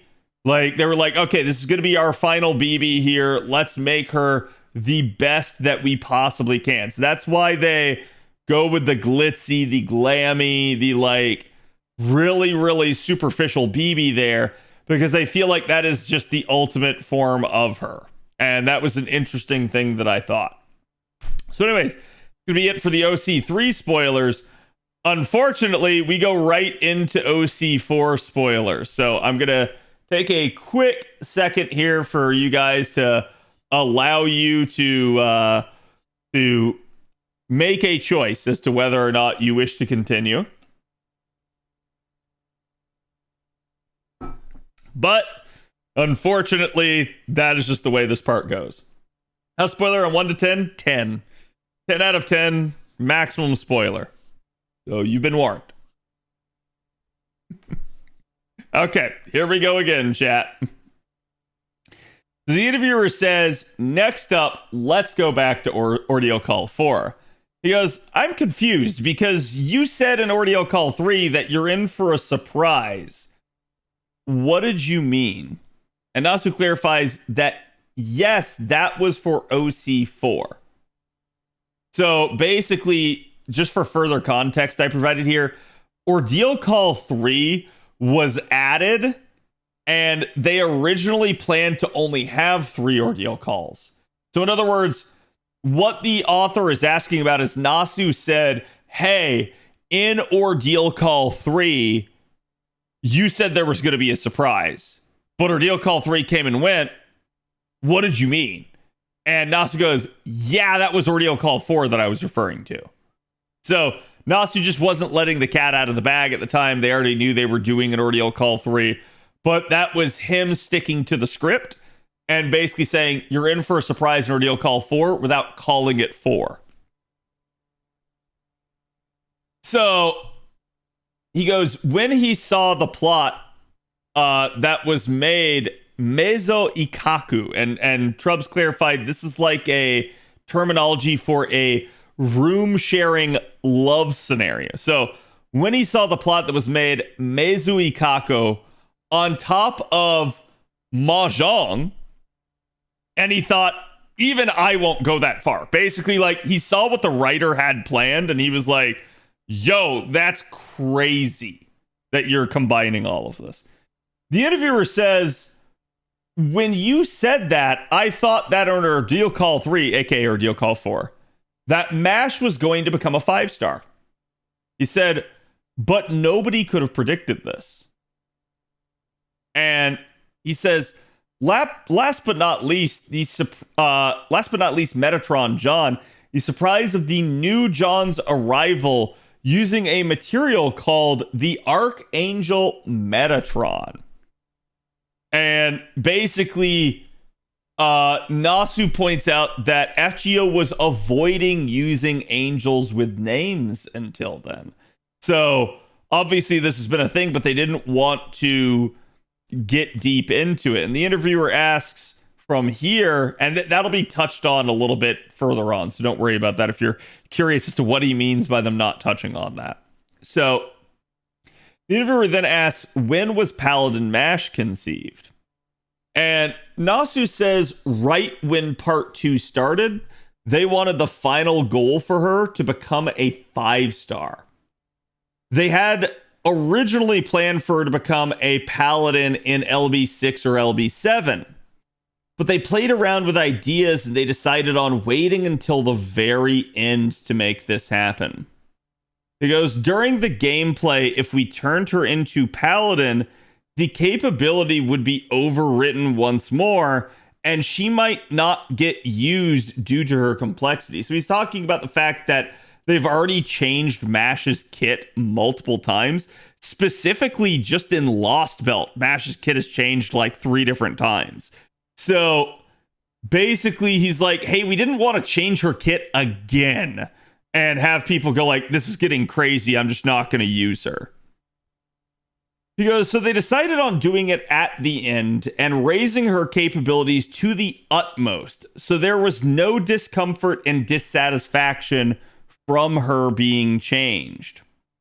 He states that he doesn't really hear any complaints about her becoming a 5-star. So basically, he thinks they did a good job. The interviewer asks why they did raise her cost to 16 when in 5-star form. And Nasu says if they had given her that kind of capability and boost at 0 cost, it would have broken the game. Chad, I'm just going to go ahead and say this is exactly what I told you guys on the day that that update came out. And people were like, why are they doing a 16 cost mash? I told you guys they couldn't do it because it would have been incredibly imbalanced. So this is him confirming that. So instead now you have to make a choice for yourself. So you can choose between the free 4-star variant or you can choose between the 16 cost 5-star variant instead. So the interviewer states, in order to line up all these sequences together, I bet you had a difficult time. And he's talking about all of Mash's words and actions being synced up to happen at the right time of the story and all of that. So basically, Nasu answers that they knew from the very get-go that it would be the case. So they checked each scenario to make it happen. They had NPCs along the way to help push her forward. In order to reach the final goal, they had checkpoints nested for important things. So in other words, this was something that they knew would be important and they knew would be problematic. And so they set up checkpoints for themselves to keep going back and looking to make sure it made sense and to make sure that Mash's evolution throughout the story of FGO worked. Now, this was interesting because I believe the current common consensus amongst the player base is that Nasu wrote Ordeal Call 4. And in his own words, however, Ordeal Call 4 was not written by Nasu. So whenever it came to Mash's stuff, he supervised it a lot, though, to make sure it was right. And I spelled the wrong version of right there. So in other words, Nasu's saying, I didn't write this, but I did supervise specifically on important stuff. During that time, the character Lilith's explosive birth really helped out. So in other words, Lilith getting created, Lilith as a character concept coming into being and being included in the story. So the story became much more understandable in structure. And they talked about this earlier with Lilith's design as a point in one of the earlier segments that like they went through multiple iterations. The person that was in charge of Lilith had not really been in charge of a servant before. So it's at this point that she comes in and it's like, okay, now the story starts taking shape finally. The theme of being innocent being both a good and a bad thing was what they were really going for. So the idea of like being innocent is like a virtue. It's purity. It's a lack of like corruption, but also at the same time being innocence is naivety. It's basically ignorance. It's not knowing something that you maybe should know. The interviewer asks, what's Lilith's stance around MASH? And it almost had a feeling of an Adam and Eve getting tempted by the snake. And Nasu says that he supposes you could see it that way, but to be clear, that she is not the Old Testament version of the snake that is also named Lilith. Instead, she is the origin demon named Lilith. So she is a different entity entirely. Basically, she's not from the Old Testament. He says, technically, Lilith is not the enemy of humanity, but rather that she's positioned herself as like a steward of humanity instead. Lilith herself wanted to become human, but she couldn't. And so she had this feeling of being unable to become human, which justifies her hatred towards MASH. And that's where it's like, oh man, yeah, like now you understand where there's a little bit of a problem there. He said, like stated before in the interview, MASH stated before that she just couldn't bring herself to hate Lilith.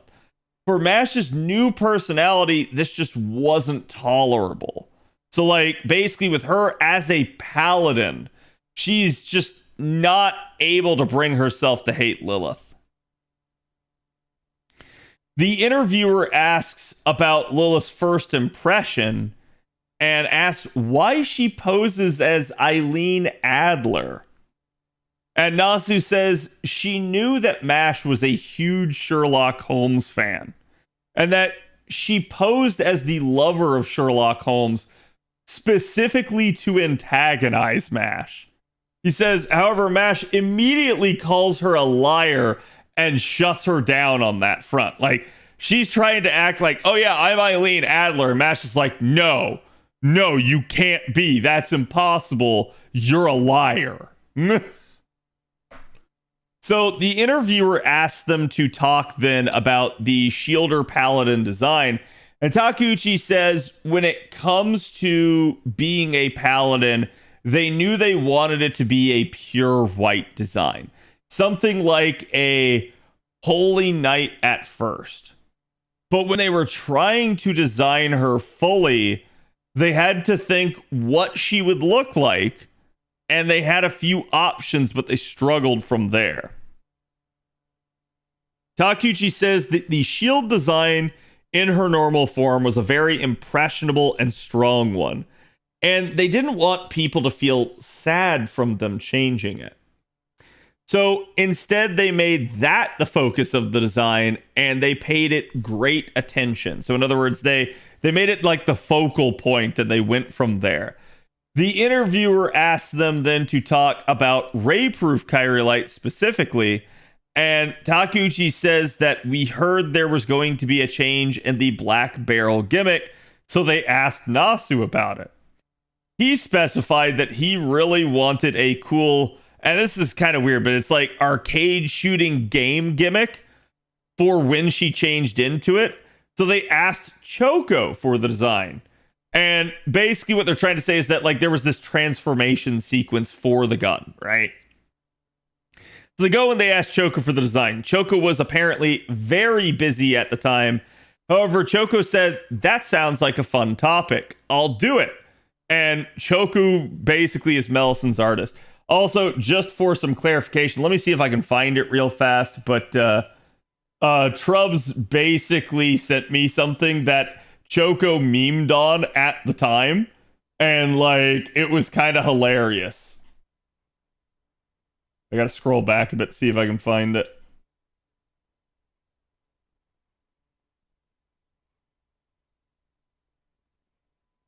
Yeah, here it is. So here's the little Choco like 4 coma. So this is like him with all of his like options for Nasu, and he's like, "Hey Nasu, which one do you want to go with?" And Nasu's like pulling on the leftmost one. And then there's like the one in the middle that's like, this is clearly the one that like Choco's like leaving out. It's like, it's the one he wants Nasu to pick, his actual like preferred option. And Nasu is pulling on the left one. And then like you can see Nasu continuously pulls on the left one, and it's making Choco sweat. Because he's like, well, look at these other options. And like, why are you pulling this? And then it gets clarified that basically this says that this is the most involved and like not convoluted, but like basically like the most detailed option. Like the one that's the hardest work. And that's the one that Nasu's desperately trying to pick. And Nasu's drooling. And Choco is desperately trying to hold on to the sheet so that he can't take it. So in other words, with regards to the black barrel design, Nasu literally picked the most complex version just so that like he could get his way. And Choco was like, God, no, please not that one. So he goes, they had a few different ideas and then handed it off to Choco. And they did it from there. He said then they went with the one that matched her white design. Nasu says there was a lot more purple in the first prototypes of the designs for her. Takeuchi said though that Black Barrel was jet black and it looked cool. And he said they had a hard time getting rid of that cool original black design because her scheme was white and they had to match the design pattern. He said when it comes to the transformation gimmick, they had a tough time making it happen. So, and this is Nasu, I believe, that's saying it. He goes, when it comes to the transformation gimmick, they had a tough time making it happen. So just understand that it mysteriously happens and that it works. Like he literally just pulled a Todd Howard, it just works. Don't worry about it. So the interviewer then asks about the very first Mashable Phantasm cut-in. She takes a stance similar to Artoria's Excalibur stance. So this is like in her first like support NP form in Paladin, where she has like the shield and she kind of like slams it down basically again. And Takeuchi says, no, that wasn't by design. Their only goal was to make it look really cool. And that they decided that if she held the shield the way that she does, that it would look cool. And Nasu says, come on, man. We should have just said that we did and moved on. In other words, like yeah, it's totally Artoria's design. Like that's actually what they're going for. And Takeuchi then adds, he goes, as a knight of the round table, I believe she had respect to King Arthur, so that's the way it is. And like everybody laughed because of that. So Nasu says, yep, that's exactly it. And the interviewer then asks about the 12 pieces of light in the first Noble Phantasm. And Nasu says that this is actually an indication that while we have the round table as the shield to summon servants on, that there is no more 13th seat of the Knights of the Round Table. And if you know, chat. I'm just not gonna clarify that. Takeuchi adds that the animations were all done by the original person who handled MASH's original shield design. And the interviewer asks, well, can Black Barrel then be used anymore since it's fused with MASH? And Nasu responds by saying, yes, Black Barrel can no longer be used. And that the only part of it that still functions is its ability to utilize the life form value indicator measure. So like basically like it can still view like the longevity of a like life form. The interviewer asks about Ordeal Call 4 and Kadok. Now we're getting to spoiler territory that's really big, so chat, you've been warned. Was the ending set in stone before Ordeal Call 4? And Nasu answers that they felt like they shouldn't get rid of him until the very end, but the writers in charge of Ordeal Call 4 had a strong intention for him to leave in this arc. And he said, then came the topic of like, okay, if he's going to leave, like, how do we make him depart? And Takeuchi says that whether Kadok lives or dies, they actually didn't know until the very end of development for the story. Nasu says the consensus was that we don't have to forcefully kill him off. They came to the conclusion that if it was somebody that's rooted to Chaldea, that we don't have to. Basically, that we could make them retire instead, and also that they could have a meaningful death instead of just like feeling guilty or having to atone. So in other words, because like Kadok has been involved with Chaldea, his departure here can have a lot more meaning than just like, oh yeah, hey, I'm a bad guy and I've done bad things. The interviewer says the way he left was understandable. He left the stage in a way that connected to the future. And Nasu said the story didn't end as a sad ending, but rather his leaving was further motivation to save the world. The interviewer asks in Ordeal Call 4, they had to just say goodbye to the rulers. And he goes, was this a similar feeling to Ordeal Call 2? And Nasu responds saying, this is just the writer's habit. Basically, that the person in charge of Ordeal Call 4 probably couldn't have connected the scenario unless it was similar to Ordeal Call 2. And he says, in Ordeal Call 2, we only needed to say goodbye to our Avengers because the message was that we shouldn't fight with hatred. And he goes, for alter egos, it was actually just more simply about understanding alter egos as a concept. And basically from there, he says, they have to accept humanity's trials in Ordeal Call 4. As long as the criteria has been cleared, I couldn't deny the writer, and I wanted it to be their best effort. So in other words, he basically told the writer, like, hey, you have to accept that humanity's like got some trials to go through here. And as long as you're good with that, write what you want. And I can't deny you. Just do your best. So Nasu is basically saying he just didn't want the writer to have to change due to his own whims. And if he felt it was the time for something, he would respect that. So in other words, if the writer felt like, hey, the time to do something is now, like for instance in Kadok's case, we're just going to do it. The interviewer asks why the angels in Ordeal Call 4 look mechanical.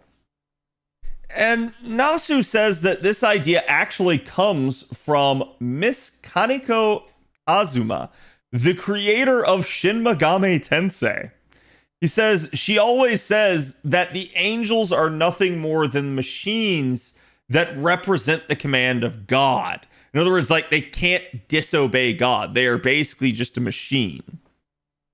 And he says the angels in Ordeal Call 4 are not true or real angels, but rather they are a mechanical system used by Metatron to make an army. And the interviewer says it's interesting that they don't have a face, that they're this nondescript appearance. And Nasu says they're part of a system, and therefore they're not meant to be unique or to appear as an individual unit. He said that was their intent in doing so, is they're faceless machines. And Takeuchi adds that coming up with angels in FGO meant that they definitely needed to come up with a design that pleased the fans.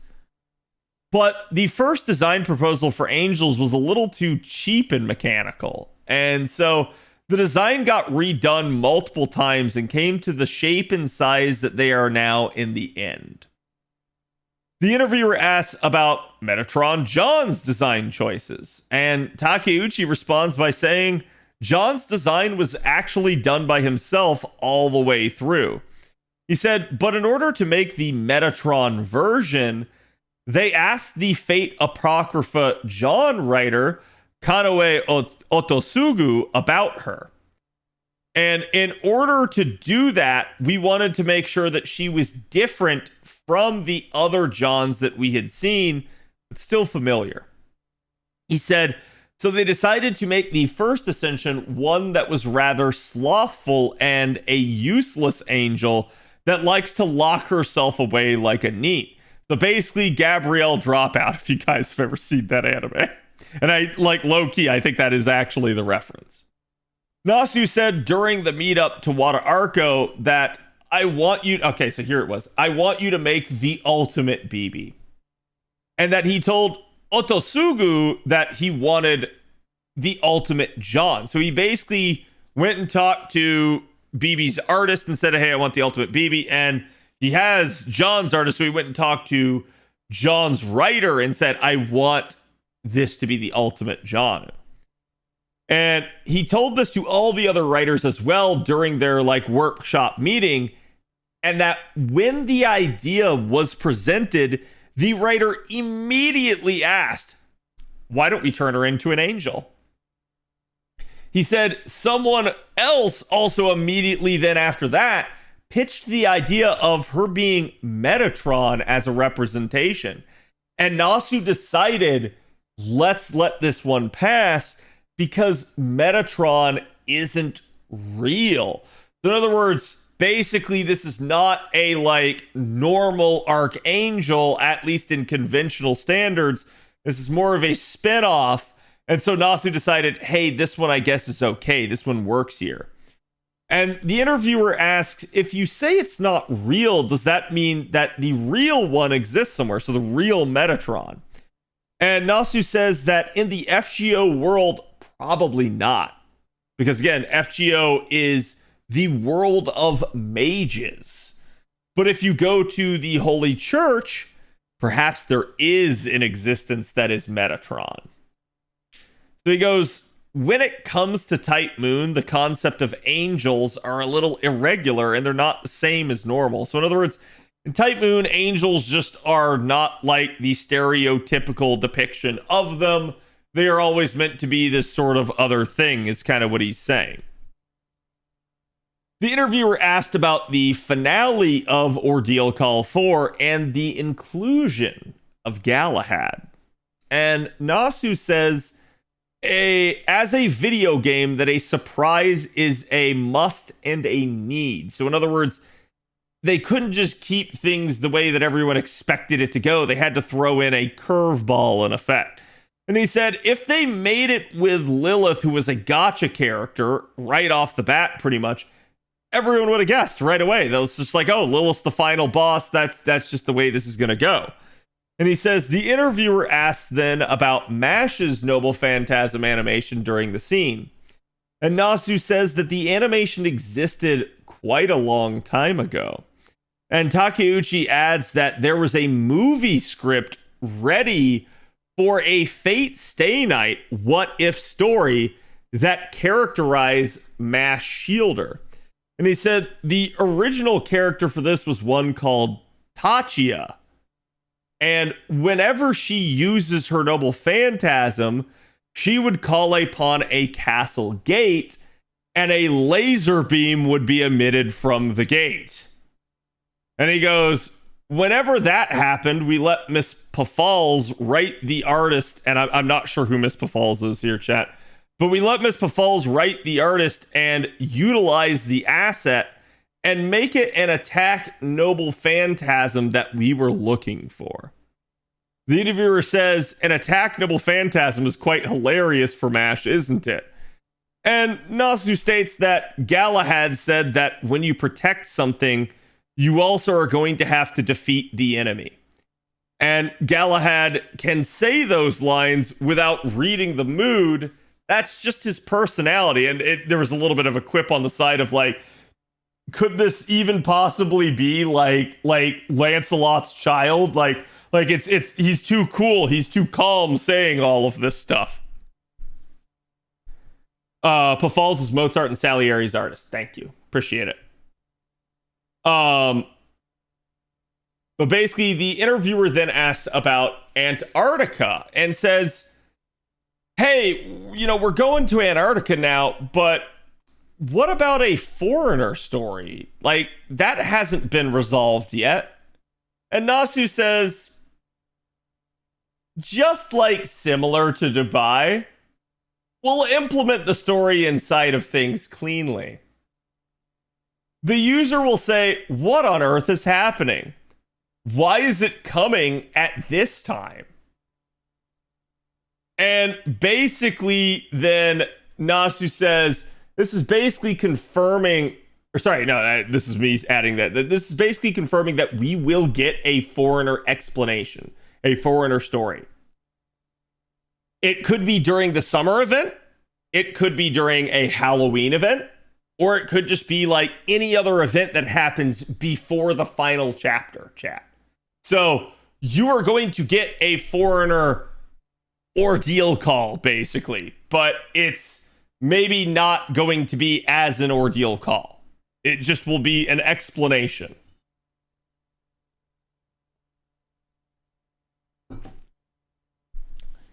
And that is the end of ordeal call for spoilers. Now, chat, you are good. We are out of spoiler territory. Spoilers are free. Okay. So at that point, y'all are safe. This is now non-spoiler territory. So the interviewer asks, can you give us the setting reason and why Olga was chosen as the Annie servant? And Nasu responds, where else would we put her out? He goes, would it not be this year and nowhere else? We did our very best in order for this servant to come out up until now. And Takeuchi says that every anniversary servant, they always think hard for sure. Like every single time. It's like, hey, yeah, there's gonna be like, who do we want to be the anniversary? Every time we always bicker and fight over who it should be. But because this was the 10th year, there were not a lot of options for who it should be. There was another option, but we came to the conclusion that Olga was the best choice. In other words, there weren't a whole lot of good options. They had another one that they were gonna go with, but they decided, nah, let's go with Olga. There was a time they decided to give her after the final chapter, but we came to the conclusion that she should be an Annie servant given before the final chapter instead. And Nasu says that both approaches have their merits and demerits. He said, if we put her after, everyone would be happy, but the final chapter would be over already. And he said, if we give her out before, even while we are continuing forward, it would still be wrapped in mystery. Though it could be a bit of a spoiler that people could figure it out. In other words, Olga is a spoiler, chat, and the closer you look, the more you're going to see. Find it really funny because literally as Trubs was reading through this part of the translation, somebody in chat started like effectively asking a spoiler question. So it is what it is. And the interviewer asks if we will get any more of the beasts then. And Nasu says, I specifically stated that in proper human history, you're not getting the beasts. But people might say that I'm misdirecting people. So he said, we might get more beasts if they want to, just not from proper human history. So in other words, yeah, you can get more beasts. It's not going to be a proper human history beast. And to be clear, the only proper human history beast is Draco. That is the only one you've gotten. The interviewer asks about Olga's class name. And Nasu says, this is Unbeast. He said, it's a beast that's not a beast. He said they had an idea to make a president class, and it's something that they could have done. But after they discussed, they just decided that Unbeast was like the better name to go with. And Takeuchi chides him at that point and says, yes, very convenient. And I find that hilarious that Takeuchi at this point is just like sitting there just kind of like laughing at him at this point and like just hard correcting him and kind of like just ball busting him because he knows this is a particular subject that Nasu has been like just kind of flittering around the entire past couple of years and just doesn't want to like give a straight answer. So the interviewer then asks, what about a class score for Unbeast? So again, remember, just a reminder, this interview comes out before the anniversary stuff was revealed. It comes out after, but it was conducted before. So Nasu says that there actually won't be a specific class score for her, but that by using a backdoor technique, she can do it. And he said, for those people who beat the 4 scenarios, aka the Olga fights, they can unlock a path to it. And Takeuchi specifically says that a beast is a very special existence that has been set in stone ever since the beginning of FGO, and that Nasu has said as such numerous times. It was so important and special that we came to the conclusion that we didn't add it to the GSSRs. So in other words, that's why Beast is such an important thing. We just didn't put it in GSSRs. It is a character that normally you can't summon. Now, I think just real quick here, this obviously defies a little bit of like gamer logic. Like we see the unit get a banner and everything like that. But that's what they're trying to say is like, hey, that banner is the exception. They don't get the banners very often. This is why you can't do this, is we are holding them out as special, which is something that we have theorized for a long time. I think this was pretty apparent to a lot of us. This is now the confirmation that the devs have held the beasts out of GSSRs for lore purposes, and that is what we suspected. He says that is a strict rule at the moment. So who knows? Maybe that rule gets relaxed. But after all, grand servants are created in order to fight a beast. And Nasu says there is no grand beast. And you guys that have granded a beast will find this one particularly interesting. You haven't granded a beast. So Nasu says there is no grand beast. Our only option was to make her an unbeast. And the interviewer asks, does that mean that if you make an unbeast that you can make them a grand servant? And Nasu states that's what the 4 pieces are for, and combining them to the presidential medal to add them into the class score and change them specifically to an unbeast. And the way this reads is that this seemingly applies to all beasts, not just Olga. So in other words, combining the 4 pieces allows you to grand your beasts because they are all unbeasted. Every single one of the beasts that you guys have is no longer a beast. It's now an unbeast. And I felt that was kind of interesting because that's at least like maybe not how a lot of players understood that to be. And then the interviewer says, okay, hey, now I want to talk about Olga's design. And Takeuchi says, well, because it has to be in a summer event, they came to the conclusion that she has to be a high-class lady in her first ascension. And utilizing her white one piece as her design cover, Nasu says it's like she's a refined lady that you would see in a summer resort. Ascension 2, though, was definitely tilted towards you, Olga. And Takeuchi says the 4 different elements had a lot of screen time, so he knew that he had to change her second ascension to keep it fresh, right? So he's talking about the like wind Olga, the fire Olga, the water Olga, all of those, like earth Olga. Those 4 element designs for her each were unique, and they said, hey, we've got to come up with something different for the actual summonable version to keep it fresh. And he says, so during the designing of the second ascension, he did tweak things here and there. And you can actually see it if you go back and compare like the base Yu Olga design with the summonable Yu Olga design. He says, and they knew that fans desired not just Yu Olga, but also Olga Marie. And so the third ascension was designed around Olga Marie. And this gets interesting because he says that Limited Zero Over is basically a what-if example for Shiro becoming like Muramasa.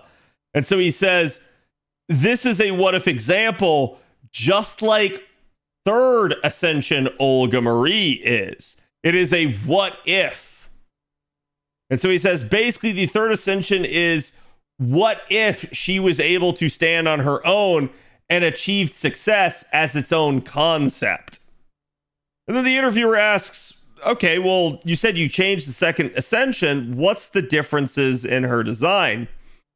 And Nasu specifically at that point says, hey, you know, they're practically the same. But during Yu Olga and as the enemy, we wanted to make sure that she came in as a space kaiju, aka a space monster.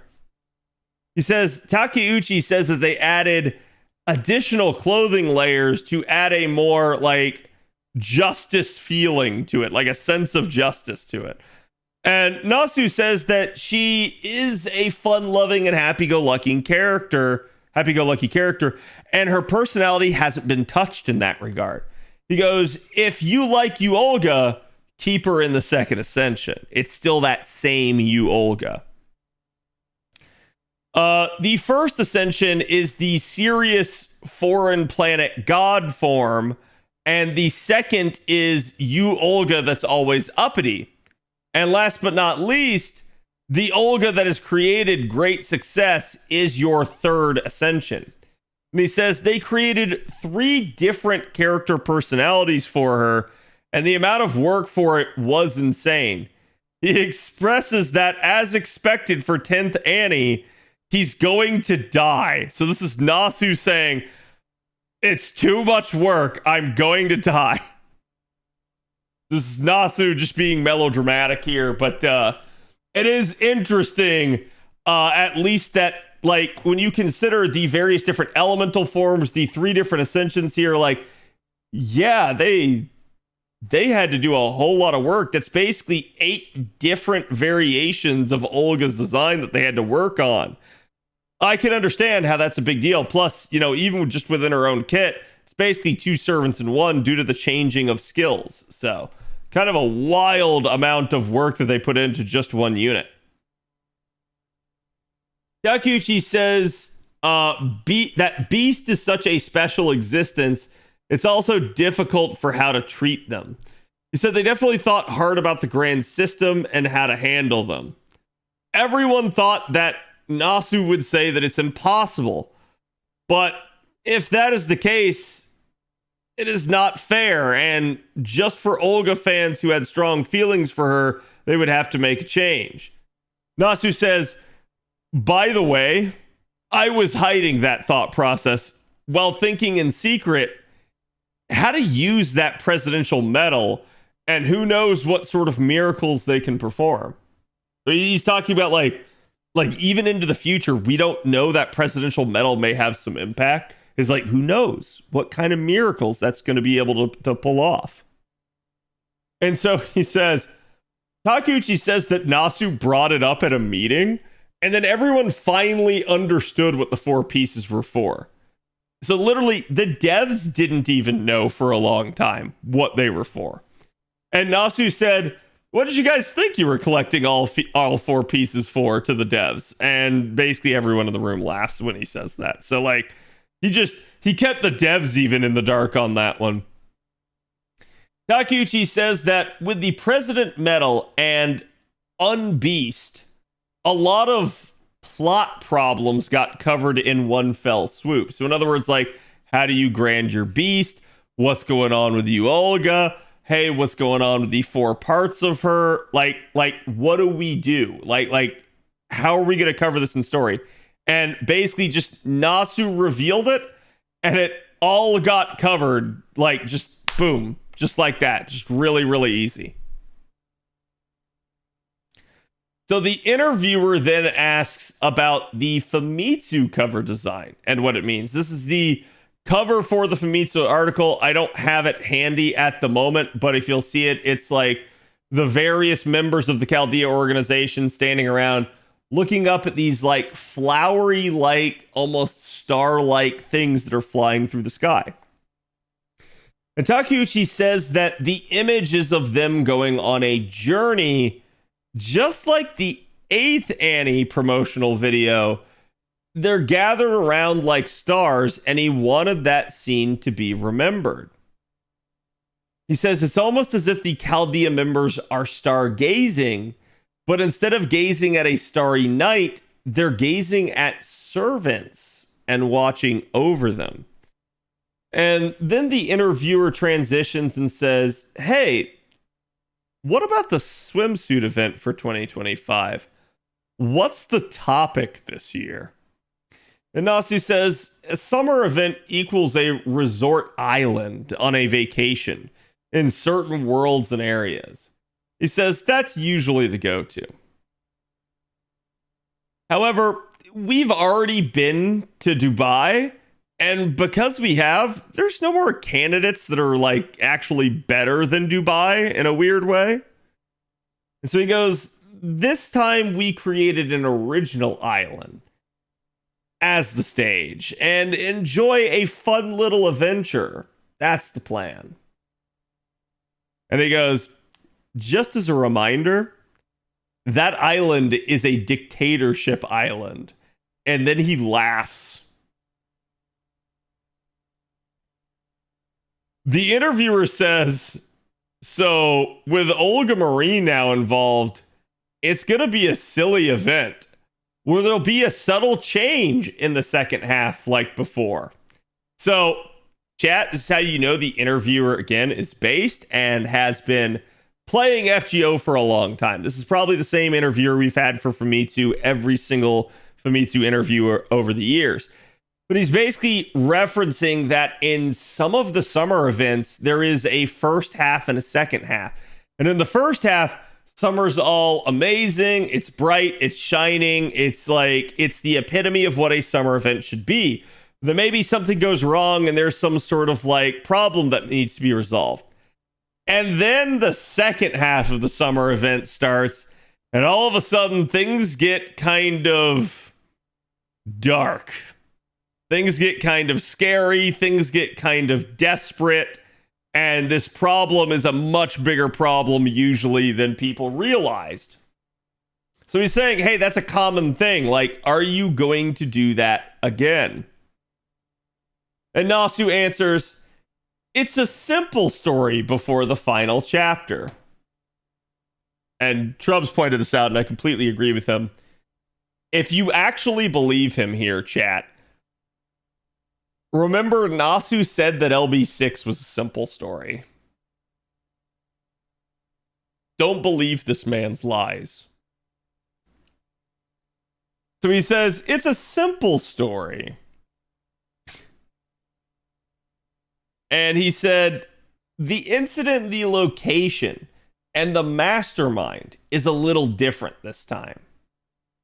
It's a lot more comedic. And he said, please do understand that the servants this time around are ecstatic. So it sounds like they're just like, they are so just rip-raring and ready to go. They are just absolutely like, hell yeah, it's summer, right? And Nasu warns that the noble phantasm that you're going to see, don't mistake it and use it on the main story boss fight later on. He goes, that's how silly it is. And he laughs. So it sounds like we're going to get another one of those just like absolutely ridiculous noble phantasms. You know, kind of like Estrella suplexing something. Or like, I don't know, like basically like King Protea just smashing something, like you name it, like something that just looks hilariously weird. And he goes, it's the last crazy one. And we're not sure if he means that, like, this is the NP here itself, or if he's talking about the event itself. It just says, it's the last crazy one. And the interviewer wants to talk then about the summer units. So the interviewer's trying to get them to talk summer, but they're obviously playing their cards close to vest to a degree. Yeah, we're out of spoilers. Nasu mentions that Tezcatlipoca, Hajime, Saito Hajime, and Castor Cuculain are your summer males. And he says they're all very adult feeling. And Takeuchi says that whenever it comes to Tez, they ask teacher Tajima, aka like the artist for Tez, to design it as freely as possible. He says the only criteria we gave was that as long as it looks cool, it's okay. And he goes, whenever it comes to the tattoo section, we definitely went a bit detailed in our conversations. Nasu says he was asked if Tez can have a modern age tattoo. And he said, well, he loves modern age stuff, so you can probably get away with it just fine. And then he laughed. And he said, as expected of Tajima-san, it is a wonderful design. Well done. The interviewer, again being based, asks, why Castor Ku and not Lancer Ku for the pick? And Takeuchi says, kind of again here, as we pointed out earlier, that FGO-wise, it's a lot closer and more familiar to go with Castor Ku. And that's probably what people wanted. See, like, occasionally there's a couple things thrown out here that the devs say that, like, I just disagree with. Like, I don't agree with Takeuchi on this. I think if you polled the player base, the vast majority of people would say they want Lancer Ku. But this is why I think, to a degree, they are trying to prioritize the FGO variant of units. So Nasu answers that when it comes to Ku Lancer's Aloha t-shirt, I know people wanted it as well, but this time we went with Castor Ku. So Takeuchi tried to give an explanation. Nasu just straight up acknowledges, he's like, I know you guys wanted it, but we went with Castor Ku. Deal with it. Like, and the interviewer asks, okay, well, who's the welfare this year? If we have one.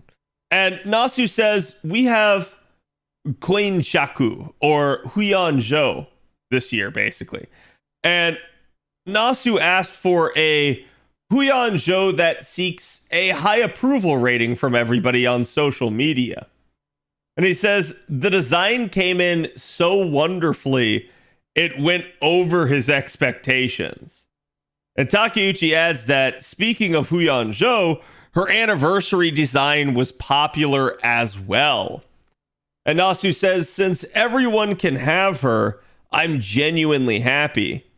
Oh, by the way, this summer event is going to have everything that FGO and Huyan have to offer.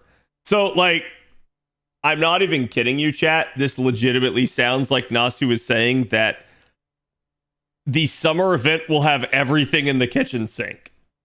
Like, they threw everything at this summer event.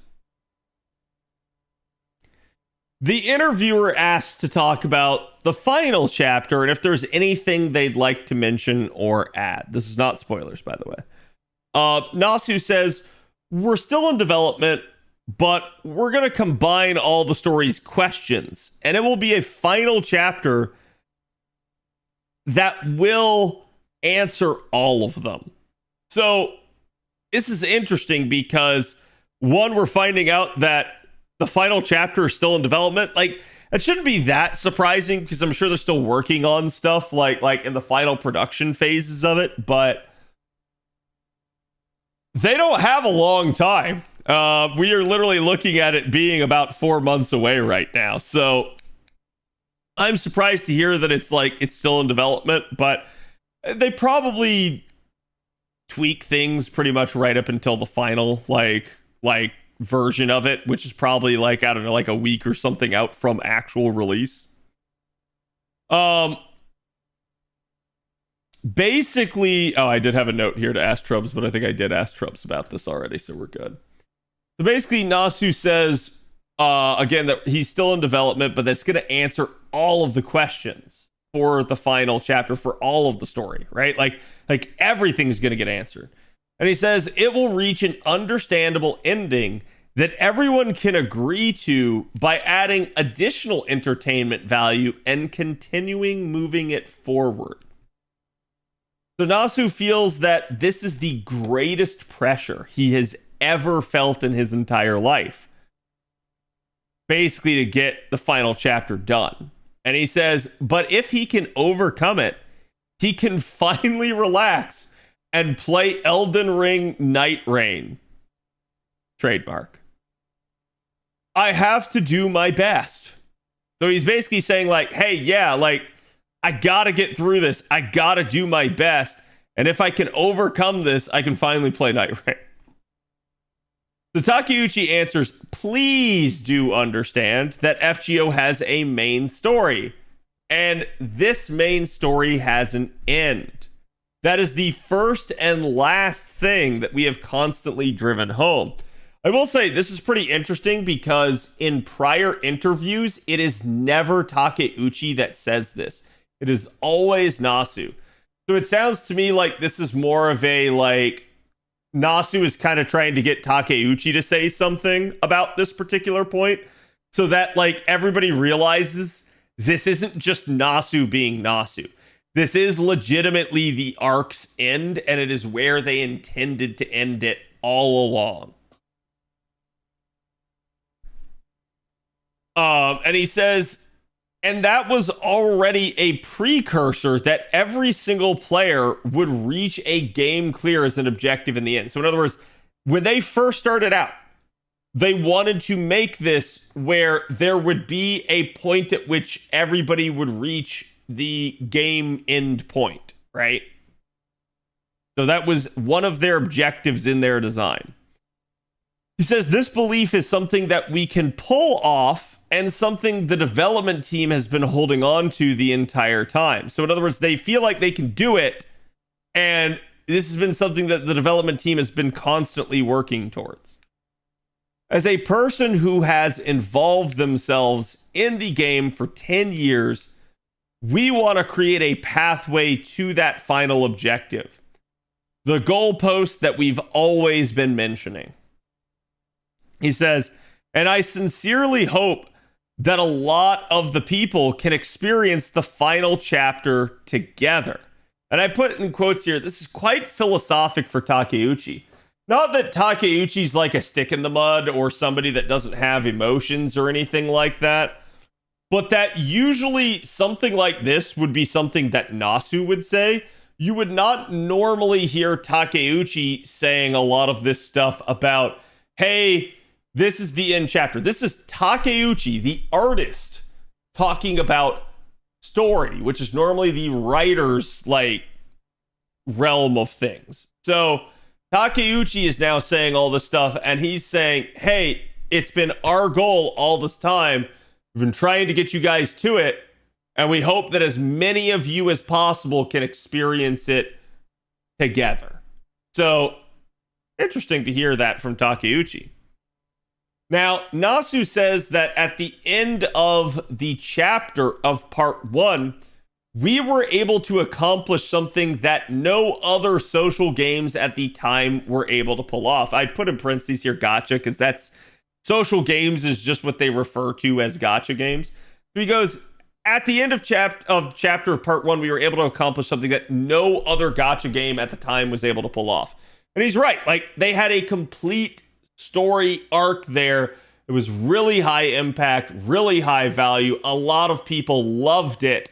And that was something that at the time was kind of unheard of in the gacha sphere of things. And he goes, And before the other social games try to copy what we're about to do, I want to have that same ambition and mentality for part 2 as well, and that motivation is still high. This is interesting for a couple of reasons. One, he's kind of letting the cat out of the bag here, saying they're about to do something unique. They're about to do something that has not been done again. And that his motivation to push to do that, to ascend FGO into this realm of something that's never been done before, that motivation is still high. That's what's really driving him and keeping him going. The other reason this is interesting is this is Nasu just straight up acknowledging the fact that imitation is the most sincere form of flattery. AKA, all these other gacha games are copying FGO. And it's wild, but he's right. I think FGO is one of, if not the most impactful gacha game ever. Because you don't have a lot of the other spin-off games now that are maybe more popular than it, maybe more lucrative than it, without it. FGO is the basis for, hey, we can make a more robust game. Hey, we can tell a more robust story in a social game, in a gacha game architecture. And I find that, like, really intriguing. That, again, like, he's basically just acknowledging, yeah, people do copycat FGO.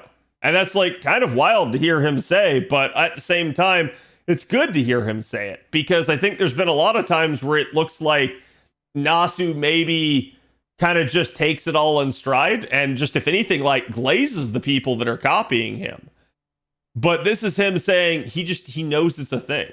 And before they do it, he wants to one up them all one more time.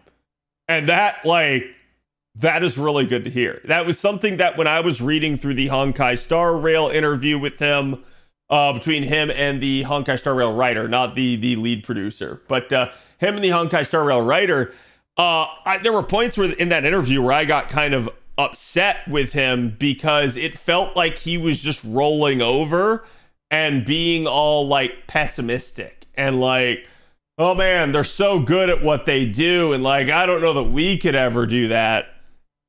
But when you hear this gives me hope for Nasu in that regard. This makes me think, okay, maybe that's just him trying to be nice. Maybe him trying to, again, like, please his co-interviewee. But here, this is him saying, hey, we still got it. We're still going to do it. Let's do it one more time here. So then the interviewer transitions and says, by the way, will these answers that you're saying include things like Singularity F? Will the final chapter really answer all the mysteries? And Nasu says, besides a certain blank, the main story's mysteries will all be solved. So in other words, like, besides one thing, everything's going to get resolved. And Takeuchi says, last but not least, I do want to apologize to our user base. And the interviewer goes, Takeuchi-san, what's wrong? And Takeuchi says, due to factors beyond their control, they had to bump one of the servant silhouettes out of this current year and into 2026 instead. And Nasu says that if one just gets left behind, it will get silly and people will think they're a last boss or something. So in other words, like, aha, that unit is missing. They're the final boss. And Takeuchi says, if there's one more servant left in the silhouette and it hasn't come out, it's coming next year. So in other words, when all is said and done, when you know which one it is, hey, you're not getting that one. It's coming out next year. Don't worry about it. So they're just kind of pre-apologizing, saying we're not going to be able to get to it. And that's probably the servant, by the way, that got mentioned earlier with Olga Marie. We know a unit got bumped. That's who they're talking about. This is the unit that got pushed, was the one that kind of swapped with Olga Marie in effect. Nasu answers there might be a lot of comments and jokes and gags about, so there is a next year. And he says, but due to the fact that we have until November to have pickups for units, so just FYI chat, it's not that they can't continue to have pickups for units, it's just him saying, like, they're trying to get everybody to have the pickups before the final chapter. He's like, until November we have to have the pickups for units. If that's the case, once you summon them, I would like to have a Valentine's event for them all. So in other words, like, hey, maybe you've rolled a bunch of like new units for FGO. Let's have a Valentine's at minimum, so that like we're not just gonna end it. Like there's gonna be a Valentine's that you guys can at least like hear those lines from people and get them. Because otherwise, if the game just like shut down and ended, you wouldn't get that like interaction with a new unit that you would roll. And he says, no matter what shape or form it may be, please do understand it will continue for certain until Valentine's. And the interviewer asks, so we don't know anything further than that? And Nasu responds that we will do Valentine's, but how, when, and what the topic is at the current point in time is completely in darkness. And the interviewer asks, how are you going to pull it off? And Nasu says, the new characters' voices and additional episodes, don't worry, it will happen as well. So in other words, like characters that have been released since the last Valentine's, they'll still get like new lines, new craft essences, new scenes, all of that. Don't worry, it'll all be fully voiced. It'll all be there. And the interviewer says, after the final chapter is over and everything calms down, do you think you can get a day off or like a paid leave day to take a break, perhaps? And Nasu says, if this future has such hope, please let me know. And to look at my face, he goes, I won't look like this if the future had that much hope in it. And he literally says, my face looks like a zombie's and has no hope. And he laughs.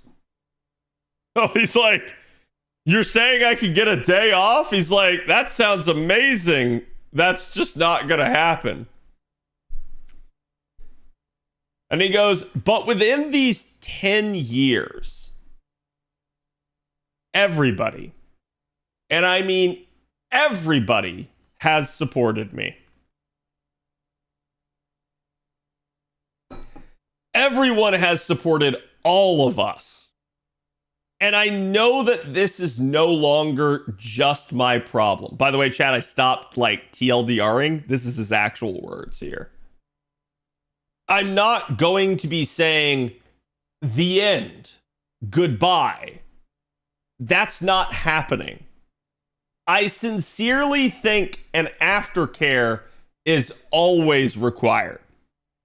And how this game ends, I will let the user's hand decide. How this game ends will be up to the player base. So, this is Nasu saying, hey, I'm not just going to throw this away. After 10 years, this is amazing, but I now know that, like, I can't just walk away from this. This is not just my problem. This is now bigger than me. This is everybody. And, like, if you want me to categorize this for you guys, understand, this also means that there is, like, literally all of Lasingle all of Type Moon.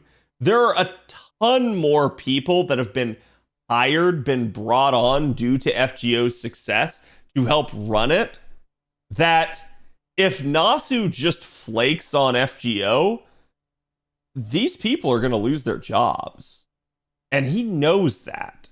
So he says, I know it's not just no longer my problem, and I'm not just gonna hit the final chapter and then say the end, bye, later, y'all, and just run off. He goes, that's not happening. I sincerely think aftercare is always required.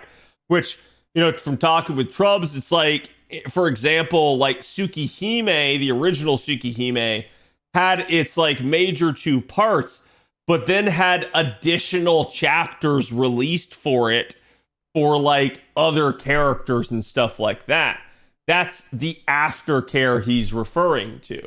He's not just going to end it just there. So this is him sitting here and saying, hey, regardless of the form, there's going to be something else after.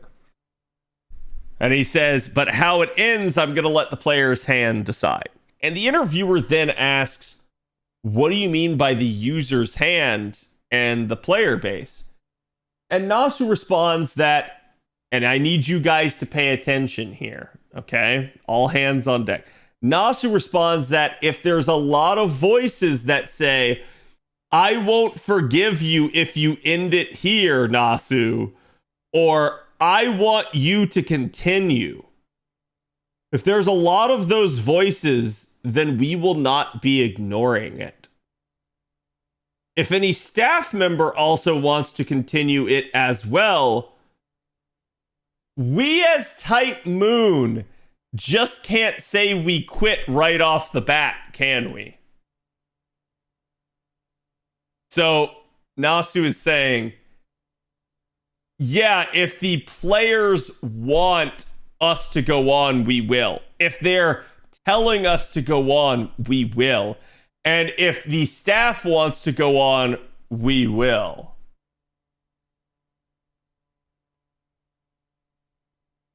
Takeuchi interjects here and says, but we'll definitely be a lot calmer compared to how stressed we are right now. And my understanding from this is that basically this is in reference to the story arc being over. That is to say, the thing they have been working towards for 10 years, the part 1 and part 2 story, will finally have reached its conclusion and it will finally be over. So that will be a huge load off of them. They no longer have this pressure to get to the end of this story, right? And Nasu says, I think so too. He goes, we had a job to do from the very get-go. So again, I'm just going to point out, chat, this story has always been planned. It has been added to, it has been padded, it has been drawn out. But part 1 and part 2 have always been planned. And that's an interesting thing to denote. If this pitch that I throw is a strike and hits the mitt, now it's going to be an extended battle. There is no longer any reason for winning or losing. Now I'm thinking of how I can throw this one last pitch and how beautiful will it turn out to be. So this is Nasu saying, I'm putting all my effort into throwing this last pitch. And that if I nail it, we're going to have to keep going. In other words, I think Nasu himself here is admitting that he's got to do his best, but that the only way FGO doesn't continue is if this ending is horrible. And like everybody just goes like, oh man, that was crap, and they just drop the game. Nasu's saying, if I throw a strike, we're going to end up in extra innings. We're going to end up having to do more. So, basically, how this ends is the big problem they're going to face down the line. He goes, that relies on staff and the user base as well. Whether or not this final chapter is something that is ingrained in your heart or something that people say, I kind of ended, is what they're wondering. So in other words, he's saying whether or not this is something that you really take to heart or it's just something that's like, oh, it kind of ended. Oh, well, like basically people just don't care, right? Like whether or not it's impactful or you don't care. That's what they're currently wondering. Like, how is the user base going to feel about this story? The interviewer then asks, because again, eternally based at this point, the interviewer asks, what's your criteria? How are you trying to hear the voices of the users to decide? And Nasu immediately says, SNS. So literally social media. However, we won't be able to solve the problem right off the bat. So he's also like in tandem saying this is how you give feedback. This is how you potentially say if there's problems. And we won't be able to like respond right away. There's natural development lead and like we may be busy doing other stuff. However, most of it is determined on how many people of the user base play the final chapter. Let me state that again. Most of it is determined on how many players play the final chapter. That is what will determine whether or not FGO goes on. Takeuchi adds that it will be how many people have finished Ordeal Call 4 in time and are ready for the final chapter as a vote to go on, essentially. So, Nasu saying how many people complete the final chapter, Takeuchi saying, well, kind of ahead of the time, we're going to have to look at the numbers. And if we see, like, that enough people have cleared Ordeal Call 4 and are ready, that would be a sign. So chat, remember that 1,000 Saint Courts for completing Ordeal Call 4? There's your sign. There's the reason. The devs are giving you that because they want you to complete the story. The devs are staking their future on this. Their jobs are literally on the line because they know if this game stops its story, they're in trouble. So they want as many of you as possible to get to Ordeal Call 4, to get that 1,000 Saint Courts. And if you can do that, if you can be one of those people, then you will count towards that total number of players that is ready. And that total number of players is probably where they will make the judgment call as to how quickly they need to get more content online for the game. The interviewer says, I know for a fact that FGO will continue after the final chapter, but what things do you want to do afterwards? And Nasu immediately says, I want to play Night Rain. But please understand, I'm not going to throw away the 10 years of support and appreciation you've all given me. Nasu wants to spread himself to other Type Moon assets. They want to jumpstart the halted Type Moon projects currently. Takeuchi says that house cleaning and a lot of maintenance around the house are what he plans to do, and that due to FGO being in the forefront, a lot of stuff has fallen by the wayside. He says his development environment hasn't been updated, and a lot of his equipment is ancient. He needs to update it and make it new. There's a lot of things to talk about, but he doesn't want to think about it. And that is the end of the interview. Chat, I want you guys to notice something. We didn't get Nasu dooming in the end. If anything, we got Nasu saying, hey, I really want to do some other stuff, but I hear you. I'm not going to throw away all of the trust and faith you've put in me. I'm not going to throw away 10 years of hard work and development. I'm not going to throw away the connections and the people that I've met along the way. That's Nasu saying, if there's demand for it, we will continue. So in a weird way, chat, I think Nasu's kind of being tsundere, and he's kind of saying, show your support, you bakas. He's kind of saying, as much as he would like it to be done so he can move on to other stuff, it's bigger than him. And he realizes just how much is riding on this now, and that he can't just throw this all down the toilet. That GeoFest was huge, wasn't it? Yep. It was really big. And Nasu has talked about that before, that he has actually been at FGO Fest and been like behind the scenes, behind the curtains, and heard the roar of the crowd, heard the actual like reverberation in the the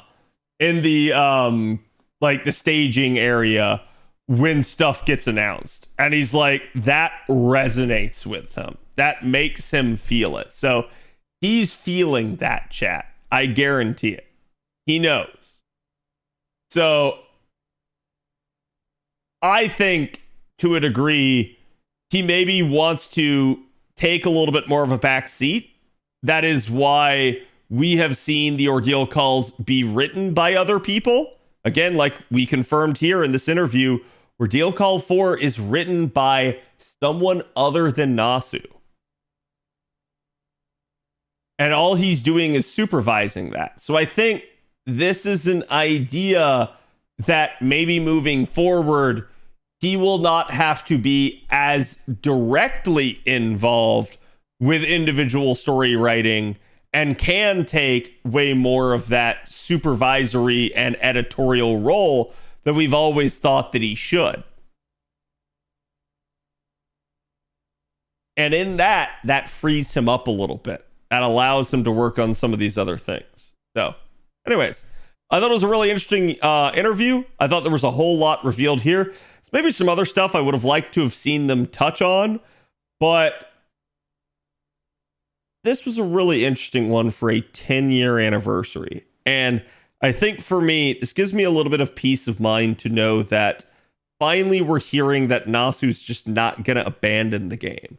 Finally, we're hearing that Nasu will be subject to the whims of the player base and their demands and their desires, and that he knows people are relying on him and he's not just going to give that up. So, good thing to hear.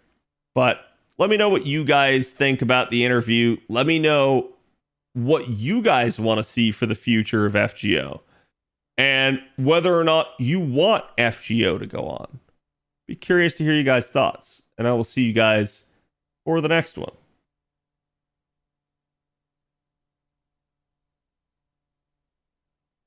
Okay, there we go. Thank you, Galactic. Thank you for the clip. I don't know how we convinced the NA crowd. Listen, I'm going to be real with y'all. The Twitter crowd can be edgelords. The Reddit crowd can be edgelords.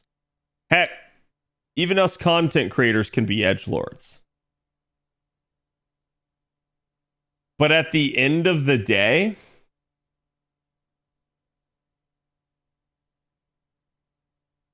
I think when this comes to the final chapter, chat, the truth will come out.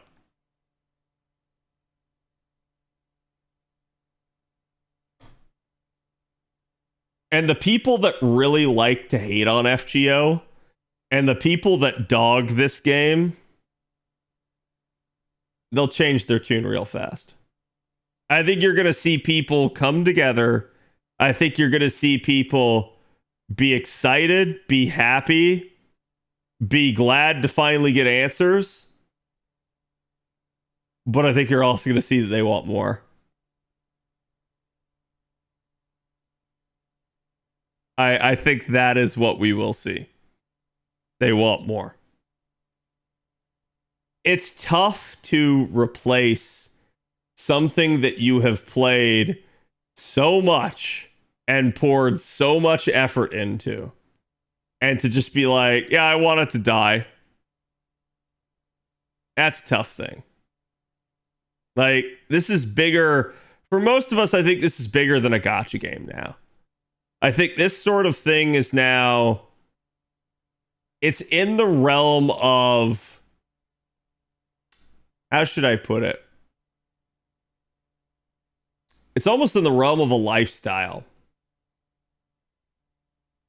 People eat, sleep, and drink FGO. People still love it. And maybe to some, it's lost its luster. Maybe to others, it's not got the same grip on them that it used to. But I also think that people are going to want that ending. They're going to want that conclusion. And I also think there's going to be people that maybe want to move on. But I think you're going to see a big outpouring of support within the community. And I'm dead serious. We all have our complaints. We all have our gripes. But it's because we care.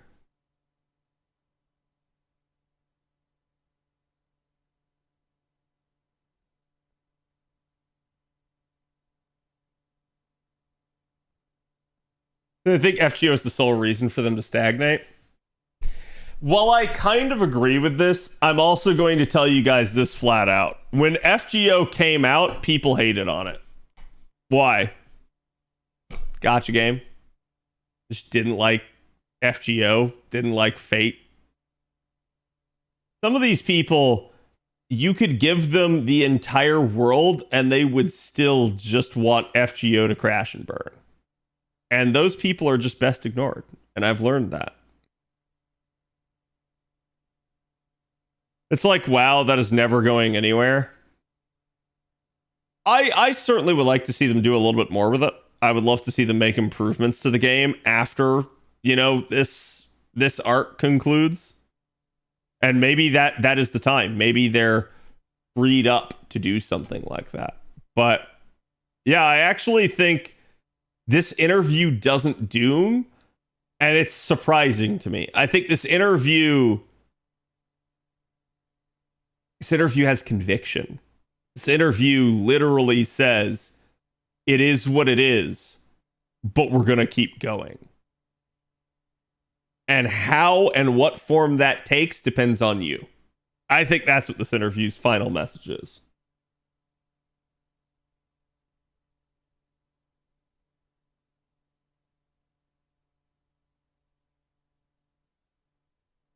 FGO is maybe what made me want to expand into other Nasu's works. I agree, yeah.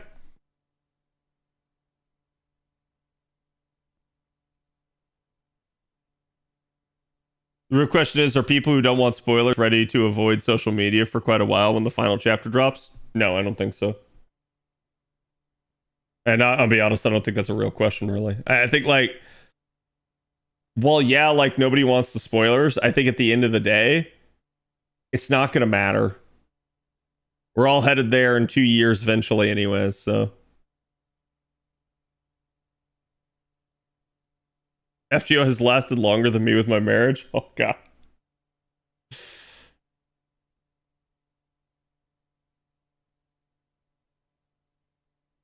Oh, is that Otakon? There's tons of FGO merch for sale. It's still that popular.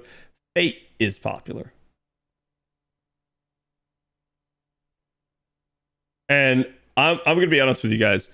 Fate, while it hasn't had a whole bunch of like new hit projects that like keep it in the things, and I think it does need it. I think it really does need it.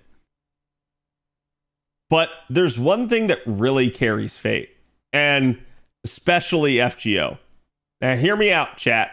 You might disagree with me, but I think what gets people interested in FGO, and for any of you that are newer, you can chime in, but what gets people actually interested in FGO, not the story.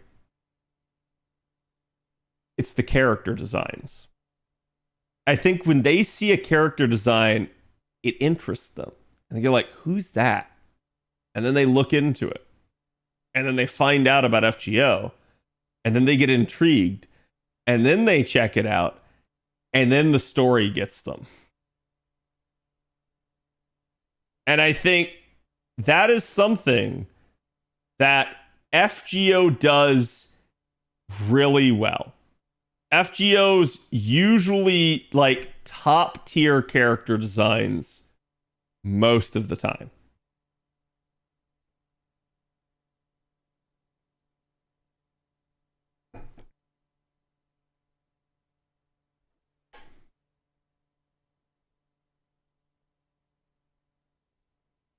Names of such characters as well, yeah.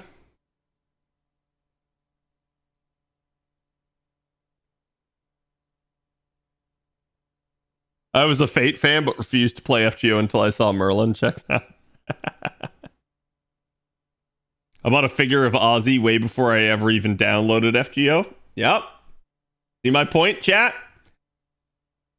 That is FGO's best advertising mechanic. And this is why I do occasionally harp on them on some of their like more recent designs. I think some of their more recent designs are less anime and like unique and attractive, and I think they're more like, hey, this is what the historical character would probably look like, and then maybe they added a little bit of flair to it. And I'm like, I usually will criticize them for that because FGO's designs have been really off the wall at times, but they're off the wall in like the best way. They're off the wall in the most like anime-ified way. And I think that's really what actually does get people in.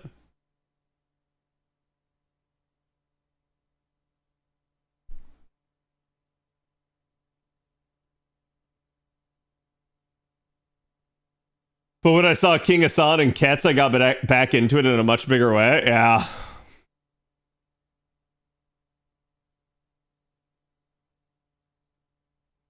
Got to give it to FGO. Many games have like the same art, but FGO has a spectrum of illustrators and unique designs. It is, you can have a similar art style, but you can't really emulate the actual like plan design choices. And I'm gonna give you guys an example, okay? Like for instance, back during the Star Rail interview with the lead developer, it kind of came out that Star Rail characters are designed for appeal. And chat, let me translate this for you.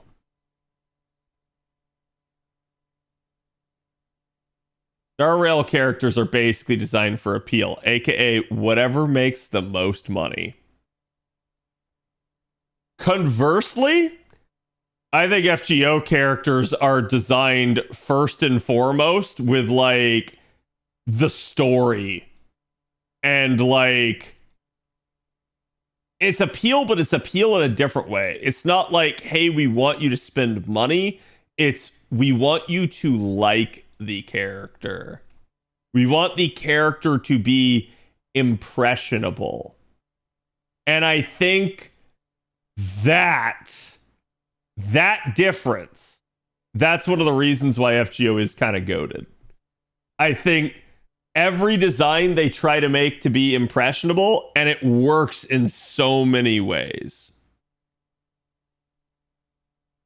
Whereas I think if you design things from a like monetary standpoint, you can make an attractive character, but it maybe lacks that heart and soul. It maybe lacks that actual like memorability. It looks like it's maybe the same as a lot of like other anime characters, whereas like chat, we're at the point that FGO characters are so iconic that they get used in other things, that they are just naturally found out there in the world for stuff. And I think that's amazing. Like, actually just kind of insane to a large degree. Shallow versus deep character, yeah.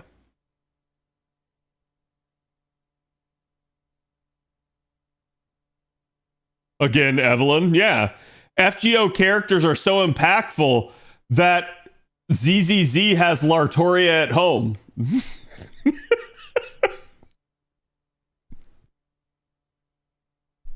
Like that hentai with Raiko? Yeah, like actually unironically, there is a hentai about like some lady cosplaying as Raiko. Why Raiko? I'm sure it's just the author's fetish. Like, that's all it is. Like, but you can see it's like, oh, that's how these characters end up in some of these places. They are just referenced because people like it. Wuwa has Ishtar. Oh, Wuwa has Ishtar. HSR has Gilgamesh. Honestly, you could argue Genshin, like Raiden Shogun, you can argue that's basically Raiko. So